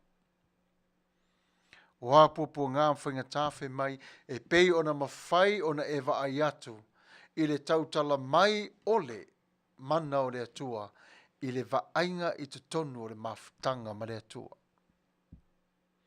Ai au o mai popo ngā mwhinga tāwhi mai le o whaamatala mai ai o lo winga ti ngā. Ona whaamawhana lea ma whaapale le atua i a te oi. Ona whao ngā fōi le atua langa ngana māsane i a te oi, o le tala no i a te oi i le lofa. Whaailoa i a te oi o nei mea umalawa. O loo whaatasi ma oe. Ona tala noa le winga o le tinga. Ona wha pale pale le ina ia maua le file mu. Ona fautua lea. Ina ia awa nei tō tā mai lo loto. Wow. Fe mai e tō tā mai lo le loto le tangata ua. Fe mai ua pongi sā le mafau. Nai whetara i Yesu fe mai a e ita se ita mafua vave. Aru ese mai ai. Awa e te ita oso mai sa taini te tonu. Ia wato e tapo to e masinami o leanga. Ua tili eo na masofa le mafau o tangata. Mai, e whautua o malawa Yesu I me te tau ona tātou ia. I te tonu ora mata upu I leo langa ma le soifuanga o tangata. Ua maea ona whata o tolia ma vai ina I le atua. I lea I tu la ma lea vai taimi I lea aso. Ma so o se taimi lava. I le vā ma le atua. O mata upu e te tupu I te tonu o tangata. E lo iai winga umalava. E au ngā lea I le wha o le tanga. I le sāva linga o le mafutanga I le ola lei. A wha pe foi la so e ino le mafo fau o le tangata. Pe anga vaa pe tala whea ngai malona I foi tau mawhai. E ui ina tinga. A e tau nuu lava I le lei. E tele mata upu so ina I le ola. Ma le soi fua o le tangata. Pe ai loa lava I le tangata o ia. O loo whata tau iei le sa I linga o lona marosi. Ma le su e ina o le ata mai o le tua I te tonu I a te ia. Ai o loo tau manino atu pe lava le au ngā ma le au ngā o le wha matala inga o le awhianga o le atuba I te tonu o lauso I fua ma lau nei ola. O le whea ngai le mawhainga tai leo langa. Whe mai e pipi e mai e lava le pa ia ma le mamalu o le atua. Ta ia lofa. Whe mai e whesosuani mai e lava le atua whe mai e susulu atu lau God's glow. The light of God, also known like a beam, whe mai o le vave I o le pipi. Comparison, ia e le lopo la sao ma le umi. Ai o le fina ngalo a toa lava o le atua ina ia mawhai o na tātou I loa. Le a fianga o le atua te tonu lo tātou ola. E te le. E le ise whainga tae le tu mamaina le tua. E le ise ti ngā e whape e aru ese au noa. Ma se ngā luenga le tua e whaia iai. E wawai le tua o popo ngā mwhainga ta. Ai to tu le lei I lona tali I po lona fine. O leo langa le naro tātou o lai nei. Ai a whapela tātou te olau fi a ve tātou mātua o wha masino I le tasi, myself included. Not gonna work. We only face the realities of the nastiness of sin. Temptation. And then when we deliver without love, but we deliver with evil. Hatreds. But Jesus says, come, I will give you rest. Come, I will give you rest. Le ngā ruenga le lunga le whaleoti. Most people foi lea au tala no e whai, mai tai mana ia lau ngā ruenga. Whawhitai lava, sao le leia mana ia. E an ngā ruenga, o la ta I tātali e hei teimi e whainga tāi, e hei teimi e whainga o fie. O le ngā ruru e whatasi mai e mari liu. It's not an easy job. I'm telling you now. O le whainga tāi ia so. Ai mai se lava e maliu le tangata le loatu se tasu le ainga I loa. Ai mai se lava e tupu whaara le whafose. Ai mai se lava. Ai matua I masofa lava loto ainga. E si le whainga tāle ni ngā ruenga. Ale mātou fo ila whainga luenga. E whae tete fo ila mātou la, e wha tapu la fo ila mātou whewai i le taimi o loo ti ngāre ainga. Awane i pa o tele se mea. Awane i masepu se tala pe se upu i le taimi o ti ngā ainga. Wal me tupu. E whariu mai ainga ave tātou le ofe. Ona o ti ngā. O lo ave umalato attention i le tangata le wa malio le lato ainga. Ala fa tsa ala tala o le whainga tai o le ngā ruenga lea. Ai mai se alalu le ofisa. Se vala au male tangata o e wa mali leu. E te whiu e tau au mai se upu i whafu i se i tangata o vala au. Na o le tangi masu su i lungo o telefoni. Ai whiu fo e tau seki le temi e whiu roa e maainga. Whainga tā ia. Ale mori mau mo i tātou le aso le whai mai. E whea ngai le atua mo tātou a fianga. E iai le atua ia te i tātou. E tā pena pena e le atua. Lau sa o tonga mai popo ngā whaingta. E ise tasi e. E o ai popo ngā whaingta nei. Po se taimi foi. Ai o tātou ona i luama manatu i le atua. Au o tātou te tu mamaina le atua. Ai a tātou vava ai pe ia te ia. Sa vavali pe ia te ia luna winga tātou wola pea. Leave. Tātou leave. Tātou no nofo whatasi pea ma le atua. E tau se ina o le on whinangalo. Ai sea. Ona o oe o le whinangalo o le atua. O mea umai lau langini nei. O mea nana au mai lawa e teu wai. Lou soi fua lou soi o manga e te whaunga aina. A o le whinangalo moni lawa o le atua. O oe. O lan tangata na whai. O lan tangata. Tu umai e le atua. E mea manao i le atua. Ma mea fia i le atua tangata. Nea la foli na e whai ngō fie mani mānei o le wha maanga longa i Yesu le tangata angsala. Ia wale angsala i lei fafo ia ale. Le ton. E sa wata malo sa ua se tu longu tu male afi. Whimai a ripped in pieces what sin is hold on to. Ai aru sa o ato ton o le mea o le. Pui. Ona toi ale. Whimai ona toi tupu mai leo le tino o le tangata i fafo le toto fau. Mavi ese e tangata tuai woti. Ai ola i lola fau ia Yesu. Si tasta to pese. Una wala talata fol teme tato por kalami. Ya, ma lo lava. Au se mai lau fa fonga. Ya, al pese le nei o la taina mo tato.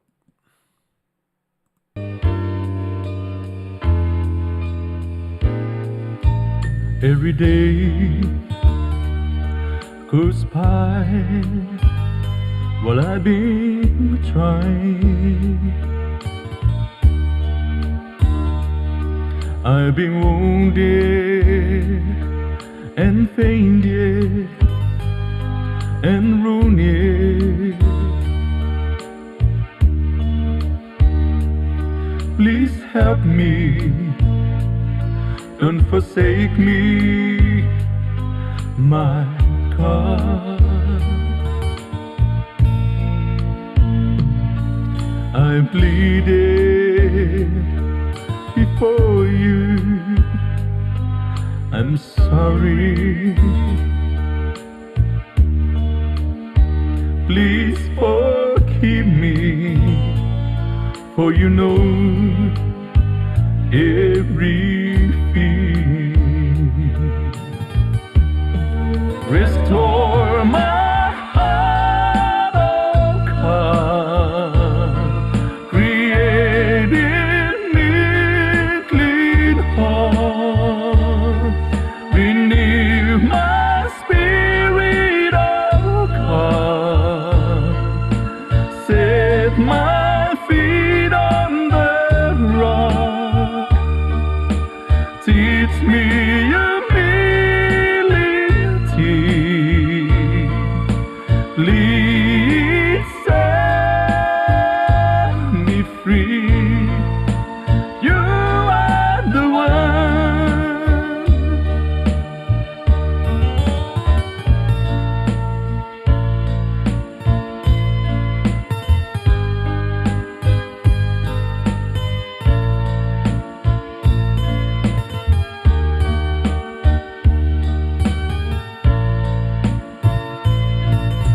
every day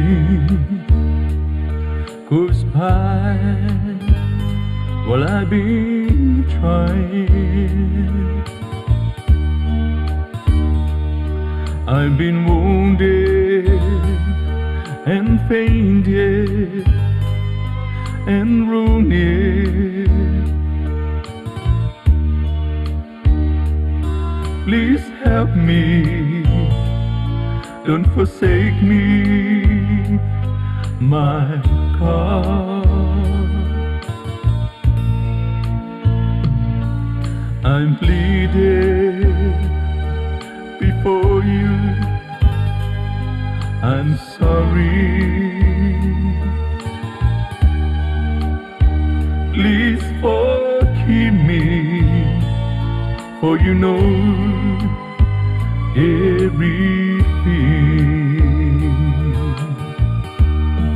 Restore my heart, oh God, create in me clean heart, renew my spirit, oh God, set my feet on the rock, teach me humility,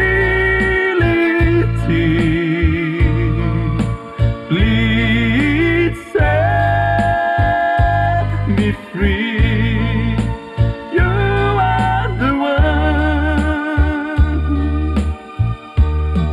So if I to move my loto, for I myself momo.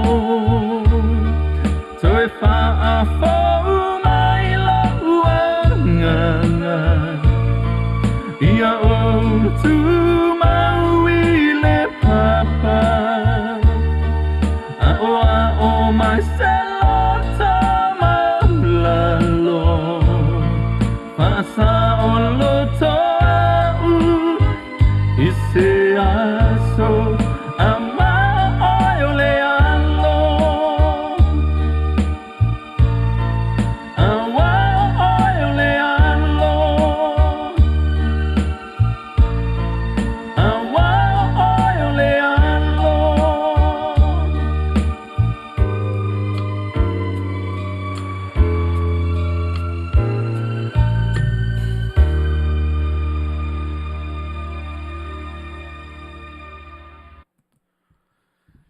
Ua tōsu mai walu nei minuta te ele tu la e se whono ma le lua, ia whaafitai i le tātou au mafuta le nei tu la, ia e mea mope rawa le whi inga ma le whaafitai i le tua, i mea umalawa ua ia whaia mo i tātou.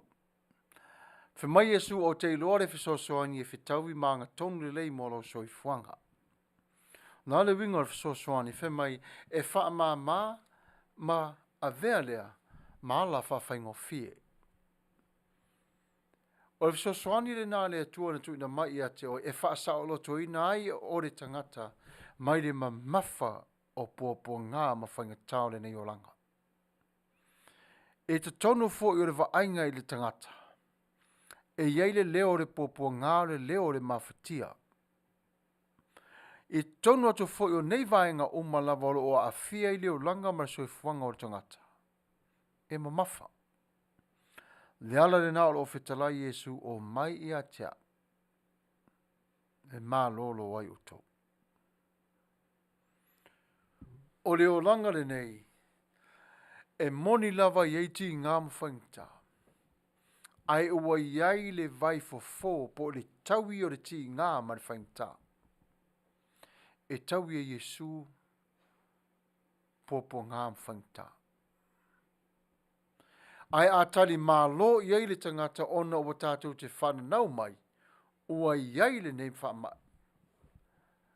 O Jesu fo ilava, na te ave e sea mai o nei popo ngā mawhainga tā mai a te oe. Oro iai lava le lofa ma le fia i le tele o mea uma wa whaia e le atua. E whaapale ina i e le atua o le tamaititi po le tenei titi. Ma tausi tupu ai se ina ia matua o nā wanoa lea o ia i le langi sa o loto e whaavavaulava. So in other words, to face life difficulties with dignity and come out on the other side with grace is one of our greatest challenges that we have on this earth. O le whenga iai ma whainga tā o le olanga, tātou te whaai ai le tasi tu o le lofa tu no o le tua. E a vea le maru i tau mo i tātou, e whaasiri siri ai le tu ina atu o le lofa mareanga le leo le tua i le rarolangi. A lu i lalo o lofa, e se a lava, o na manu malo o le to tele. E winga e whaingatā, e winga e le whaingofie. E winga e matanga, e fo winga e le mana e le vaai. Ono o le alofa lava ia, i le whaapea na o le tangata i ofu mama. E o ofo le tangata i ofu parapala, e tuu ina atu iai o le alofa. La le winga o le whitalenga le ofu parapala ma le ofu mama. I le tangata o whaolaina o ma le tangata i le o whaolaina. Tangata o whaamamaina o angsala ma tangata le i whaamamaina.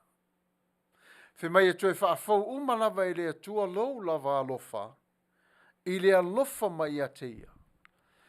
E pei o na whaafau wina o lo wanganga i taimi o malava o lou soifua. Alu watu le tangata e mana o se mea i a te oe, ia e foai. Alu watu se tangata e watu se mea i a te oe, ia e talia marifafutai. Ai le mawhai fo i le atua ona tofo i a te oe se me tasi lava e pele i a te oe. Pea le si la fia le atua te li sauni i po e malosi. A whawhengaila i tātou ma le lalo langi i ato ma mea olo o tumu ai. Ea e vea fo i nā maala e toi ati a eru tātou mafo whaunga. Ma le toi va ai ma mao i le lata mai o le atua i lau lava soifuanga. One man showed us how to do this. His name is Paul, Apostle Paul. He gave us more than spiritual, celebrating God in the good times. He gave us a strategy for surviving and, even more, for thriving in the midst of life's pain. Life is painful.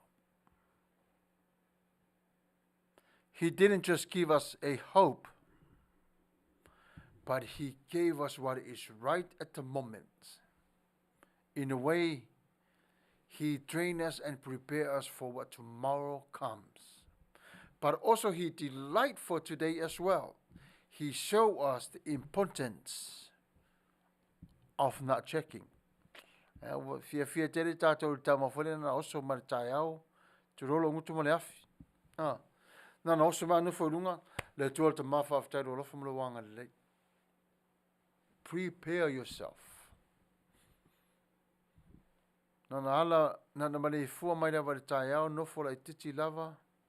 Collect your thoughts together. Get your spirit going. Get all your spiritual muscle moving. Make sure all these muscles is ready to go. Right? Ona vi vi I le tua. Ia le tama whare na oso mai le tai au, sa lua pā tonu o whapea. Ia. Wa matarona whai me whare, as long as I pray. A le fellowship mo le tua whi mai, o le mā neia I o le tāpene pena ina. E ese le mā neia o le lofona, mareanga le leo le tua. Whi mai e au ngā mamatango fia le lofa le nao le tua, e teu wai le tangata sa wha le tonu I le lea lofa. Ono fofa pe soli. O tana li a theology o Paula li pe taua a fia to telefo o melo taula. Ai ona o le tusi lava Paulo ma le tau fai e wha malama lama. I le vā o le alofa o le tua ma le tangata soifua. O Paulo, O le tangata e tau ta ua tele tuspa ia le lei tele tu la fono Paulo. Ma nei ia. A whaila wharupenga o Paulo. Mai o le matua tangata le lei al tu la fono. Ai tasi lava le mena whaare tonu ai Paulo. Mai tu la fono le sa e tausia. O le whaisio tangata. Le mea lava la le whaare tonu ai Paulo. O le whaisio tangata Paulo. Sa aru Paulo e au maire tusi mai Jerusalema ina i anu e whaisio ti tangata i fafo. Ai pauna o le vaenga sa matua i vai ai lava Paulo a e whai tau ato le telo tusia Paulo lo tusia. E ta tau lava la usala ia i ate au. Ai o le alofa tu noa o le tua. O wolai. Mo le sala sa o lava Paulo tauna iei e tau whena oti Paulo ia. Ona o le whasio tangata. Oti la le lalo tu la fono a le tua. Ai le fina ngalo la le tua e whatau nu whapena le oti le ia Paulo. Ave ele atua la vengo Paulo fe mai vai le la wa miro fasio tangata. Se toi alu la tua tangata ile alu fasio ti toi ave ele o fina ngalo. Pete ma fai ona e avea. Mata la Paulo. Ai, leila o talu la ave. O le ala na tato vai e tu se Paulo. Once you come to the knowledge that you read his letters and you put a lot of thoughts into it. Na e tango le sa ili a toa le tustu singa tamale o Paulo. E wha mama lama le nganga pa ie a te oi. God will never shy away from letting you know the truth. Never, never. Paulo le matua tangata o tu lafon. Ai Paulo le mena matua i wha le tono ia Paulo le fasu tangata. Ai o le tasi le tu lafon o le tua i to tonu o le tu lafon. Aua e te fasi o te tangata. Newa le men whai Paulo. Ai matua le lei o le whai a onga male a onga sai i Paulo. O le mai lava le nā so solo. E o mai lava i le olanga nei. Ua le ngata i le physical abuse, but even the spiritual abuse. Wa matua i sawa sawa. Matua i sawa sawa.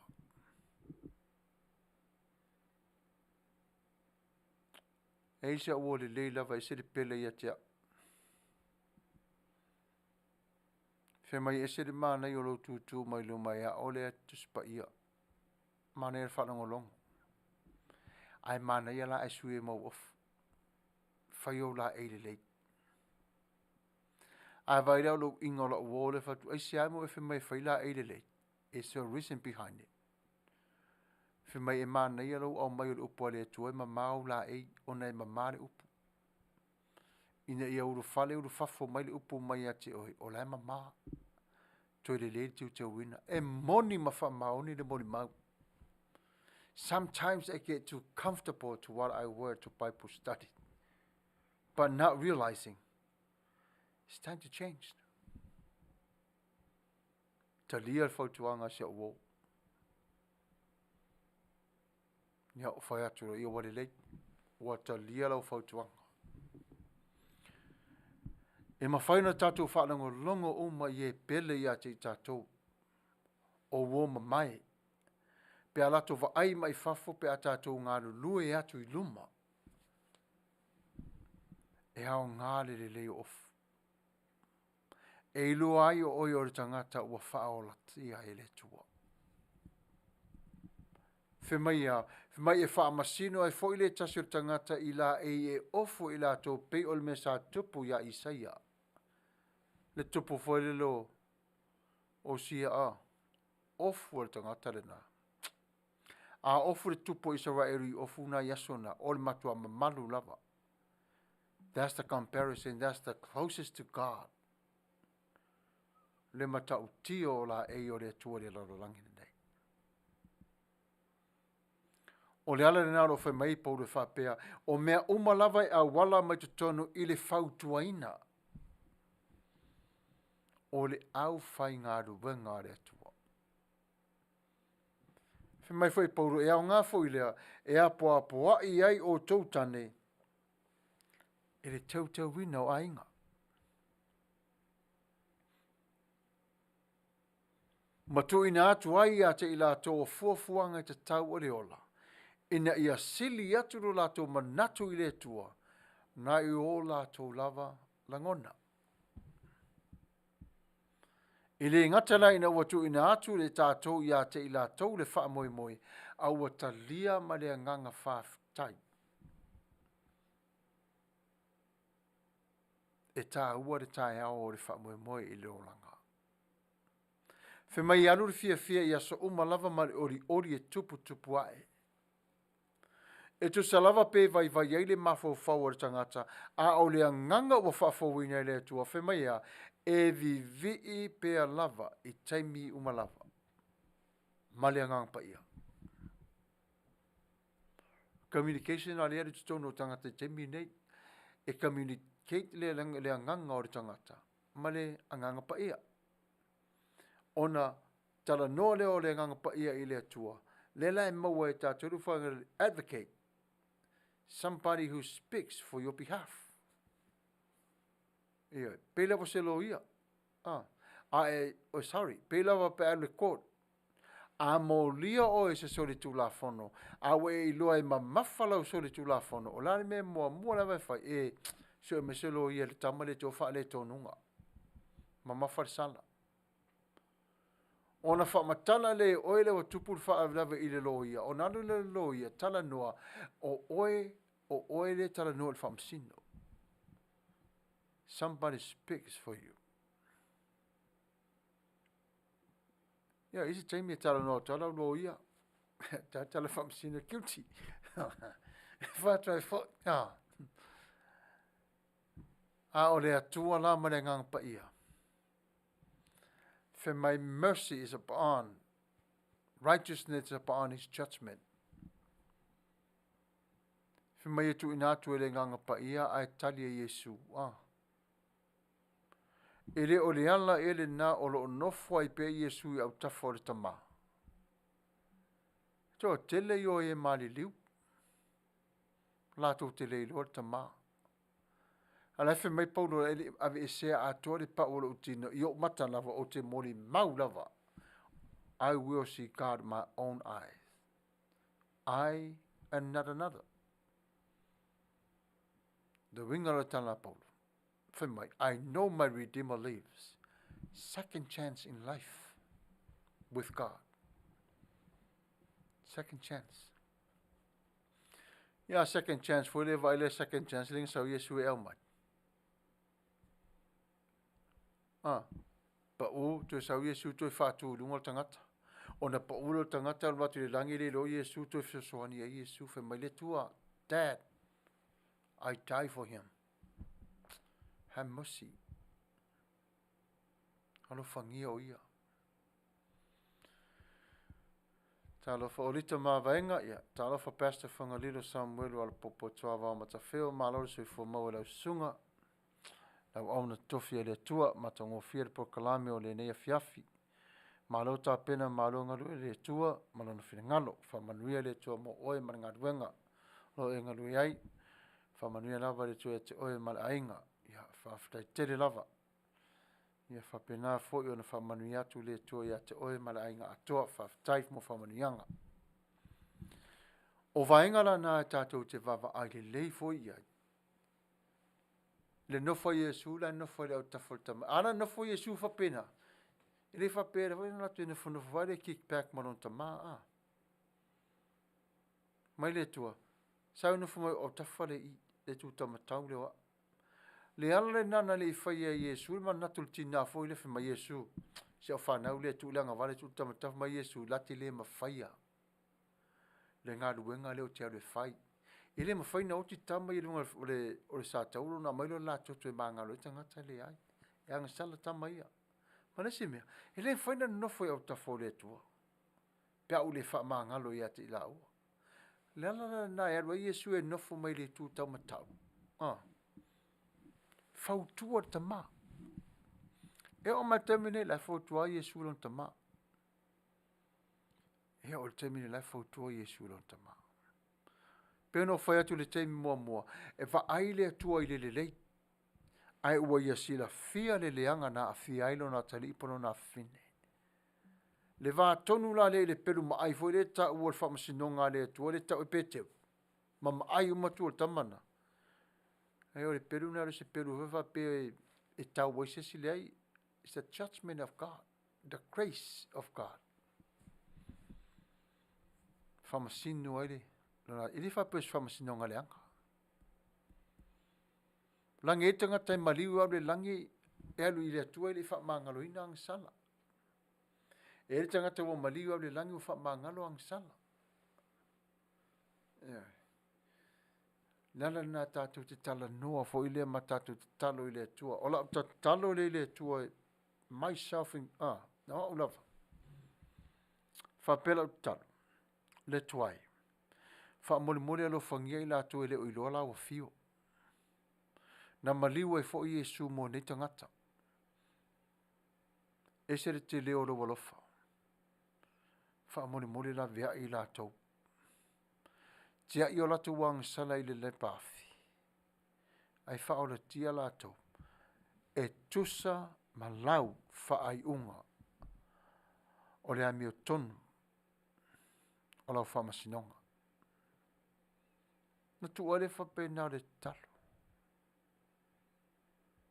Ia whapela o la tala Yesu whai mai so se mea lawa te wala awa tu ta mai a te iea. Ma Yesu e tala nolo ta ma. Na te whaia. Na te whaia. Nala furi nā tātou vai e tangata e mari leo. Au nei tātou vai whape e are amio. E le leipe leanga. Le tangata le o maliu. Ia ula vai ia. Leo tanu na wala watu se ainga e te au o maliu se tasi la tangata. O malona mātou tala noa. O tā ape. O na umalu lava leo a uia o na furo potu. O lau te talo le nā. O te le iloa le la urua mafutanga ma le uso po le tuangane. I le ainga, po le afafine le ainga. Po le uso i a Yesu. Ai paula vale le tuana ona o vala au tu i tupe lava i le walofa. Alofa ngia o ia. Alofa ngia o ia. Lava matatoe le toto Yesu. E wha mama ai le wa maliu. Lau tapenanga na mo le wa maliu. Tapenanga na. Ia ona tala no le maainga fo i le wha petala inga. Ia e tō anga le lotu sa lotu lava le tō le lotu. It's okay. E sa faina. Le o mona e te talo i le tua. Ai o le message a toa lava o le maliu lea. O le tala le ie o loo. Ola i le taimi le nei. O le au mai o le tala le lei. O se upu wha amaro si au i a inga. Mo i tātou i o le ola. Tangate o mali liu. E le langona e lato. E le au ngai ai lato. Tala fo i e whai e tātou i e. Le au ngai e. E whiu a tātou e whaiato le tau o toata na o ating tangata. E le au ngai e. Ai au ngā le e mamoli o le whi aua le tua i e o lo o soifua mai pe lava. Ina ia lātou i loa ai. E ia i le tua. O le tua se taimi lava te va ai e le ngā lua le tua e. E te vai i tu o malavolo wolanga. I le fisoso wania le tua i ate oi i le taimi ma le taimi. I le aso ma le aso. Ai aua le wha vai fo i le tua. Fe mai a e mafau fau i le tua upu ia paulo. Ai e mafau fau le tua ma ia e manatu le lei o lo wha moe moe ngā sili lava le nā. Mana e foi upa paulo. O la watara no mai paulo to tonu fe mai the promise of God's word has never been a guarantee from pain and trouble. It has always been a promise to be experienced in the hurt itself. To sa ola val mera i tinga. Me tu sa o lava le tua ia. O lawa ia le pui ngā le tua te toni o tō tonga. So to speak. O vaenga nā lo o langa mlo soifuanga. Ai o lewa tu sa o lava le tua le ti ngā o lo iai. Lea ua whai le tua le ngā luenga fōi lea o le whaasa o loto mai ai o oi. I le ti ngā lea o le ave ese mai o le ti ngā mai ate ai. Ai a sau le ti ngā le nā o lo iai a o onga ma o inga ma mere lei e whetaui malo soifuanga. Ona whao ngā le atua. Mo oi. Ai ato e tupo fo. Nasi ta mai ini lava ia. Toi mo ese. Ona ua whetalai le atua iai i le mata upu lea. God loves everyone. God gives life to everyone. God does manifest his victory on our behalf, oftentimes by removing the challenge or bringing us through it. Manuia. Matau lia le taimi tonu vai le sa tu por whaave la vele i le maleo se te whanoa, Stephen. O le maleo Stephen. O le mato i tangata o le whatua tuala i titilea. E tonga tu e whesiri ron whatua tua, whemei whatua tua ia Yesu Keriso. Le tala angala leo na mariu le i tusi o ngā ruanga. I loa le lei lava i se te whano i oti. Awa i e loa lo na oti. E wha maoni lo na alofa ia Yesu. Maliu mo Yesu. Mai na tu watu lava i lalo le lua. Fuli lo ia ima. E wha mai la vai. E wha pia tato ta mai ma fo e lai ti wha pia. Le o tama te telefo e fuli e te ton. E fuli e te ton le lua pe tangata i lalo. Tano mi e ma. Wha mai na wha alongo mai lava wa sila mai Yesu wha mai ua. Maliu, la maliu, bo whaile tala e se te whano. Lele ia e wha ma ngalo ia te i latou. Ma latou le loa me whai. Tu la i leo mai Yesu mai le no whaari. Wa wha alongo mai Yesu le mi o tonu. Tu la i Yesu. Nauna tu la i malava acknowledge. Talia le ngango se te whano. Toi sau wha Yesu. Tātou la Yesu nei. Tātou woti mo le li. O le asolo tātou woti. O le sanga rea mo tātou. Wala tātou whaatasi mo le li. Aso tātou wola ine. Ia, nare whi tā wha i rawa tātou. So tātou i tāni o tāif o tāni.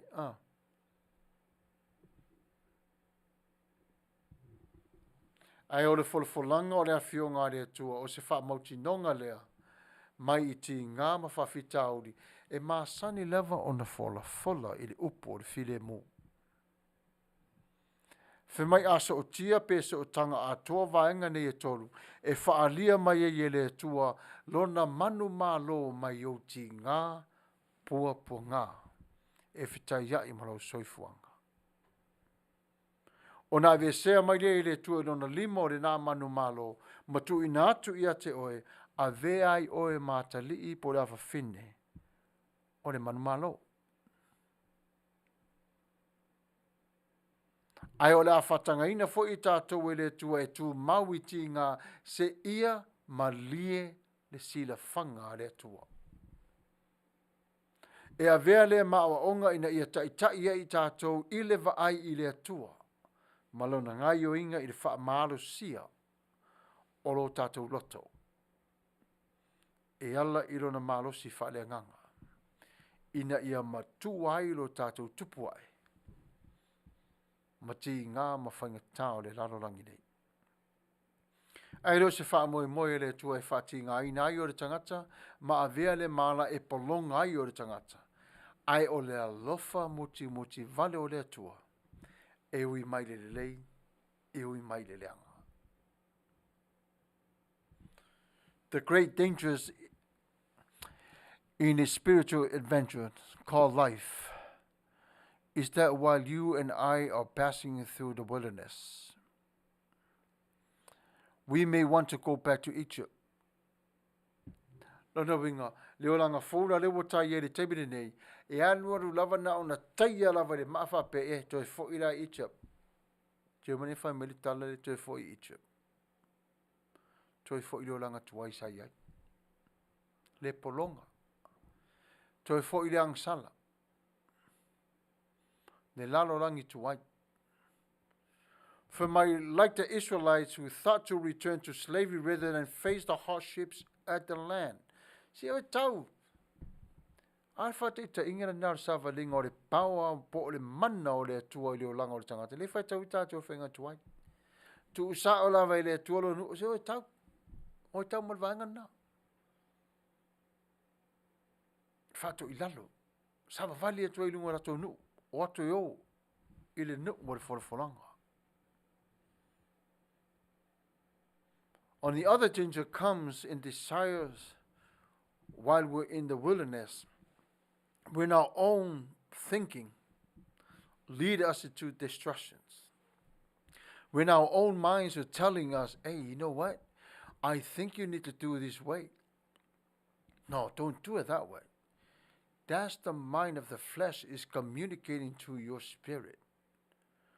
But for us, we already know the purpose of it. If you work at the company that it only opens in the daytime, you're not going to go back at nighttime and turn the lights on and do the work. Awhinga ruenga lava na o le tai au, le malamalama, na o le tai au le malamalama. Po, te puni whai to o le company. And if I pay no whana whata, I pay o whiara whinga ruenga. Ia ki uma mōri o company. It doesn't work that way. Same thing. This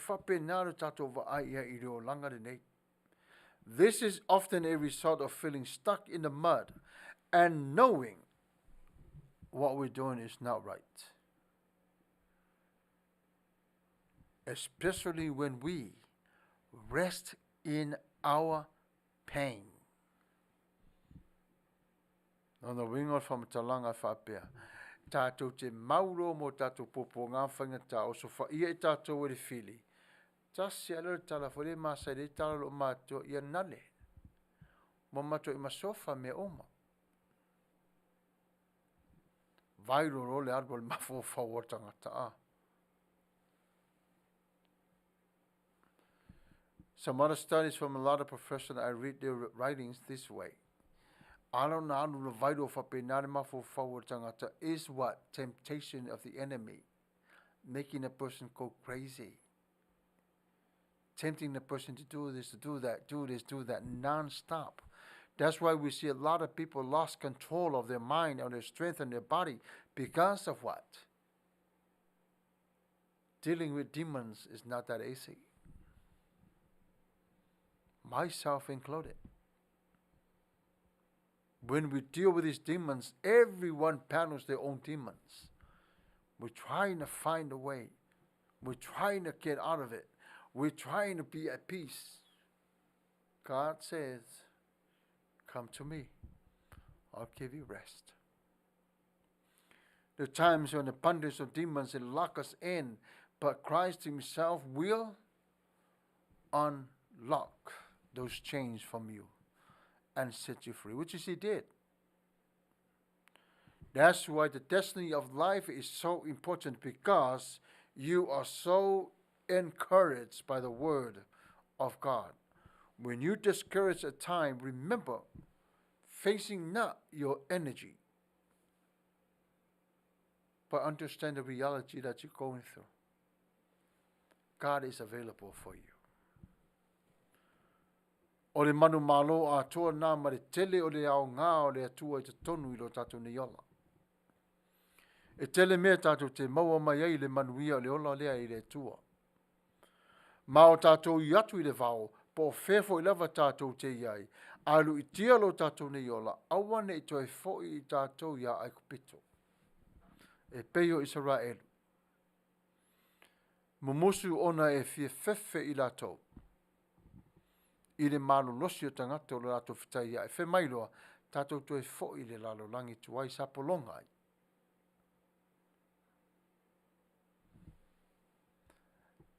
A whai e te tu malo i se tasi.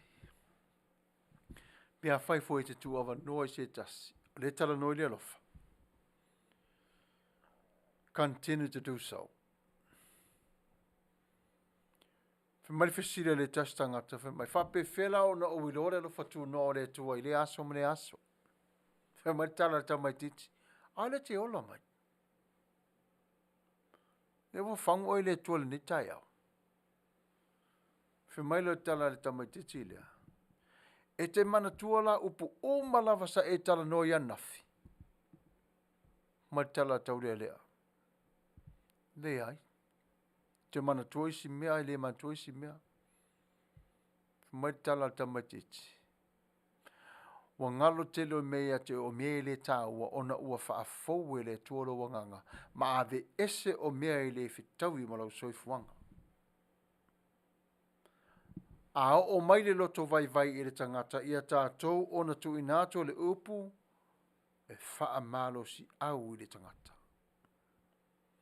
A o lesi foi taimi a loto vai vai i le tangata i le tani ia tātou tangi whaatasi ma le tangata e tusa lava pele o loi mata malingi ai o lo nofo tali le taimi e nā ai le o tangi. O le tangi lava le nā i le tua i le se loi mata. Ai alofa le tua ia te ai.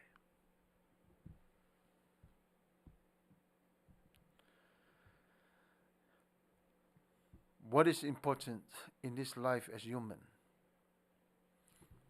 is to receive Christ in their lives. O lo tātou talia o Yesu e avea mari in whaola. This whole life tonight, today, it means nothing if we don't do that.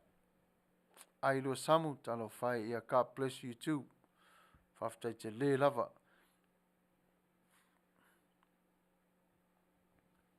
A tātou le whaia le mea lea o le talio Yesu e vea mali ima whaola. I lo tātou wala. All this thing we talk about today, tomorrow, or tonight, it means nothing. E rei se aonga. Ai o le talia e aonga i ai. Afo lenga ngana e tuspa i o ia whaaringa whamai a te tala. Talinga o le loto. Te tala talinga o le nganga. Ina ia uru whale i ele upo le tua i tonu matalia e le tangata le wha o le tanga le tua.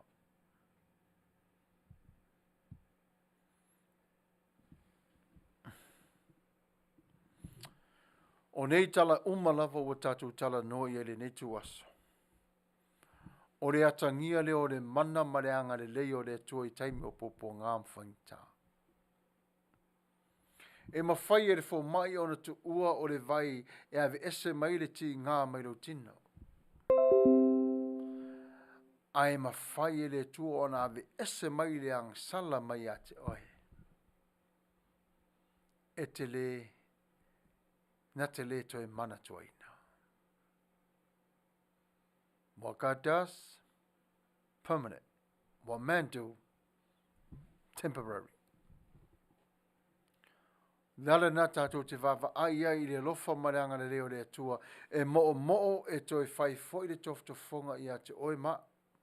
A e masani pe lavala i aso o to na i maso o mawai. Pe a whai o le le a mi o tonu. Ma le le mau tonu. I mea uma whaaleanganga. A iei se fofuanga sile le tua mo oi le ti ngā i lo olanga.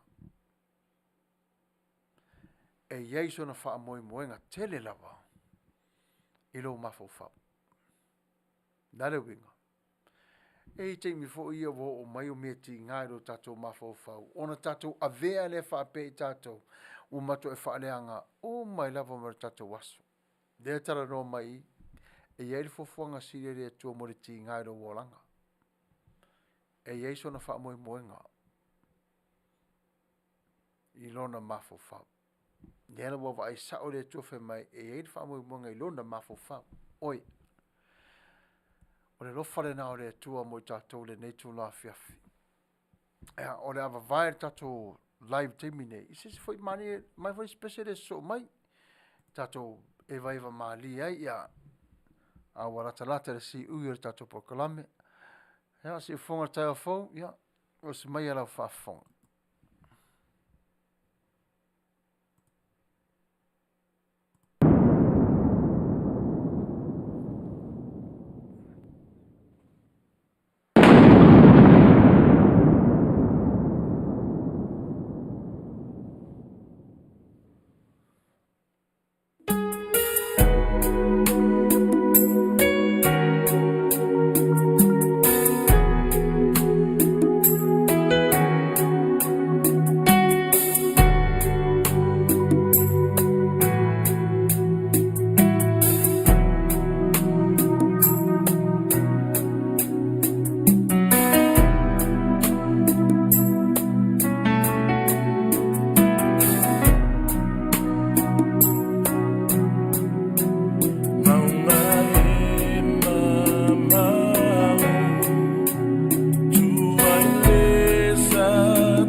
Ia whaafitai lava, Manuia le matango fio o le sifafonga fo i o le pese sa tātou le whaanalongo ia malo whaafitai tele lava. Ia o nei teimi sifafonga le tai o fau ma Samoa, ia ima o le lalolangi. Ia whātou whaamalie. Ua to aitanu mai le tātou porkalame i si ui. Ia o ere te tanu ngai whampea. Ia e manai fo i le pupu o le tātou live le neitu la fiafi. E whawhaingo fie foi o na whao fie te toni o tau loto moro tau whina ngalo. O le wha moe moe ngā siri lava le nepo kalame ma nei o nanga i le nganga pa ia e whai lea ma ave whi au na upu ma le mana e ia te oe ma le tua. Tau ia ina manuia o tau umalava. Whawhitai tele lava lo tau loto sapai ma le nganga whawhitai i le tua. I le te talo mo i mātou. I le ngata i le ngā ruenga nei. Ia e whapena fo i le tūtu la i lumo apore la. Le wholoforaina o lono whiringalo. Whawhitai le tuava noi le tua lo tō alofa muti vale. Whamanuia le tua ia te oto i mea umalava o tō e whai. E matango fie le tua, e mamana le tua, e alofa le tua, e le lei fo i le tua. Ia anga le lei atu le tua ia te oto o malava.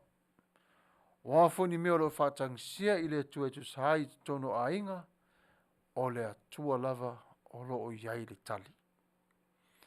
Ma futa pe i le tua le talo, aua le whaavai vai, awa e le lei le tua, e whaavavau lava, o lona alofa. Whaftai tele lava mo le netu la fiafi, ia vi ia le tua ona o tō, maloto o loto 48. Ma whai on tātou whaatasi le nei aso. I le suafo o Yesu. A tō te amatu ma vai ia. Iova ilo tātou wā. Iova foi whainga malanga. Tā pinanga fo i mo atai au. Ia i le alofa mareanga le leo le tua.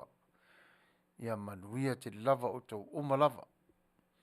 Ia peo ne whengai o tō mara tā pinino le sapati. Ia wha manuia le tua. O rea tātou talo. Le tuolo mātou te māpa ia o mātou iloa e ti ngā mawhainga tāre nei o langa. Ai mātou te wala au ila wa fia fisosoa ni mai a te mātou. Ina ia mawhai e mātou o na la asia le li ie. Ma le mauti noa. E matau tia lava o e whaavau lava. Ne li ie lo mātou te māpa ia. Whaamanuia au mafuta le ni aso lo mātou te mā mo lātou ainga. O nisi foi se taimi o luma, ma futa mai, whaamanuia la wa fio. Le tuolo matu ta mao le talo i la wa fio pe ona e si la fia. O nisi foi o uso o tua whawhine o matua, o alava le li ie, tō whingoro e si la fia. E lei loa la wa fio, anga le lei la wa fio ia te lato. La tō na wa mali liu i le eisi mafutanga ia te oile li ie, fa mole mole lo matu te mai fa fonga lo fo Yesu i lon toto. Malona maliu tinga. Tafo e se ai li fa masinonga o le lele lei. Ai e li fa masinonga o le amio tonu i lawa fio. Le tua lo matu te ma o le talo ma le olenga e la atu i a Yesu Kiriso. Lo matu o li i ma lo matu faola. Amen. Ia maua e o tau le manuia ma le tino maloloina ma le soifo le lei mai le tua. Fa manuia tu lava le tua ia te oto i mea umalava. A o le nei teimi ia whato whaso i fuaina Samoa.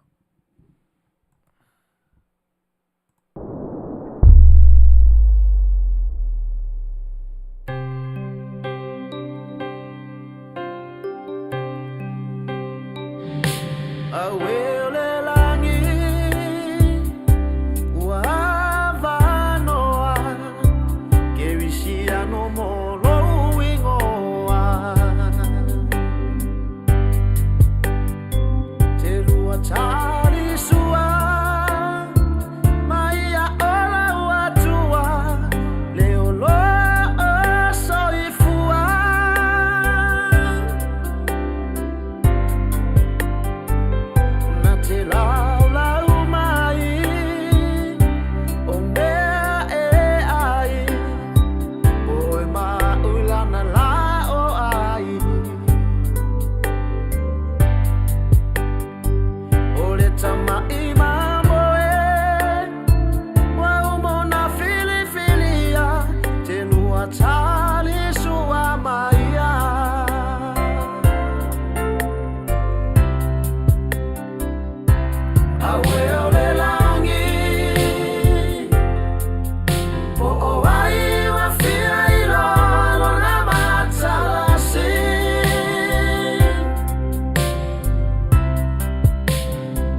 se ai ole ita ai ole leo ina whatupu ina ai ole misa lauanga no samo ai o ngati tonu ai ole alofa e pe ona whai mai ole tusi ole tu tonu le na a on mai no so ia eli ia le situ sauni no malo e pe ona feta lai mai Yesu tali tonu matau whai tato te sama vali lana upu na te whaali tino atu matu le tono na file mu ai e mana tua